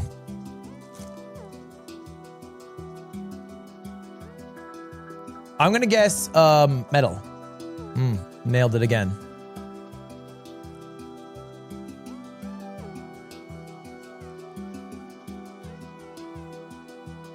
I feel like a cameraman would be a hard job to show your value before doing it. Reverse foil electric? Reverse foil seeking? Come on. Goldine. More Pico EX. It looks kind of cool.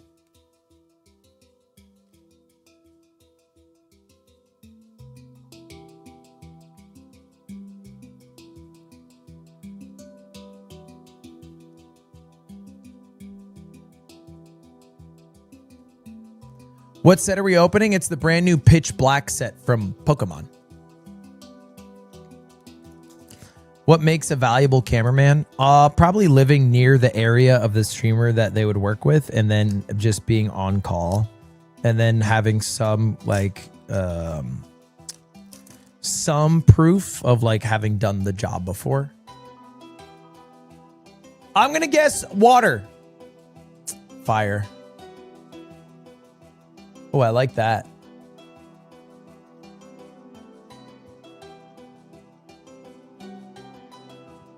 Whoa.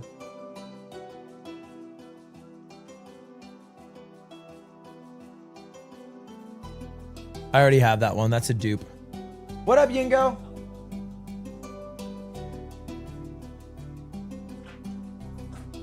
Don't mind me, just opening some Pokemon cards. Pitch Black? The new one. Where'd we get it again?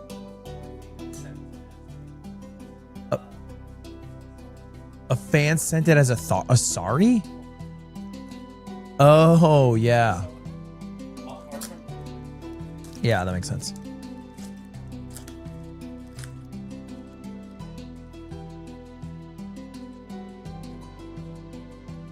Next. Do you have an exit strategy if you decide to stop streaming tomorrow? What do you mean an exit strategy? I would just stop streaming. An exit strategy. I don't really know what that means.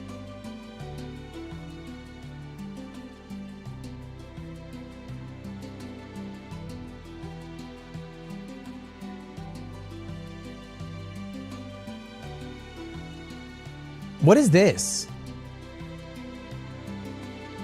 Is that ice? Or dark? That's dark, duh. That's dark.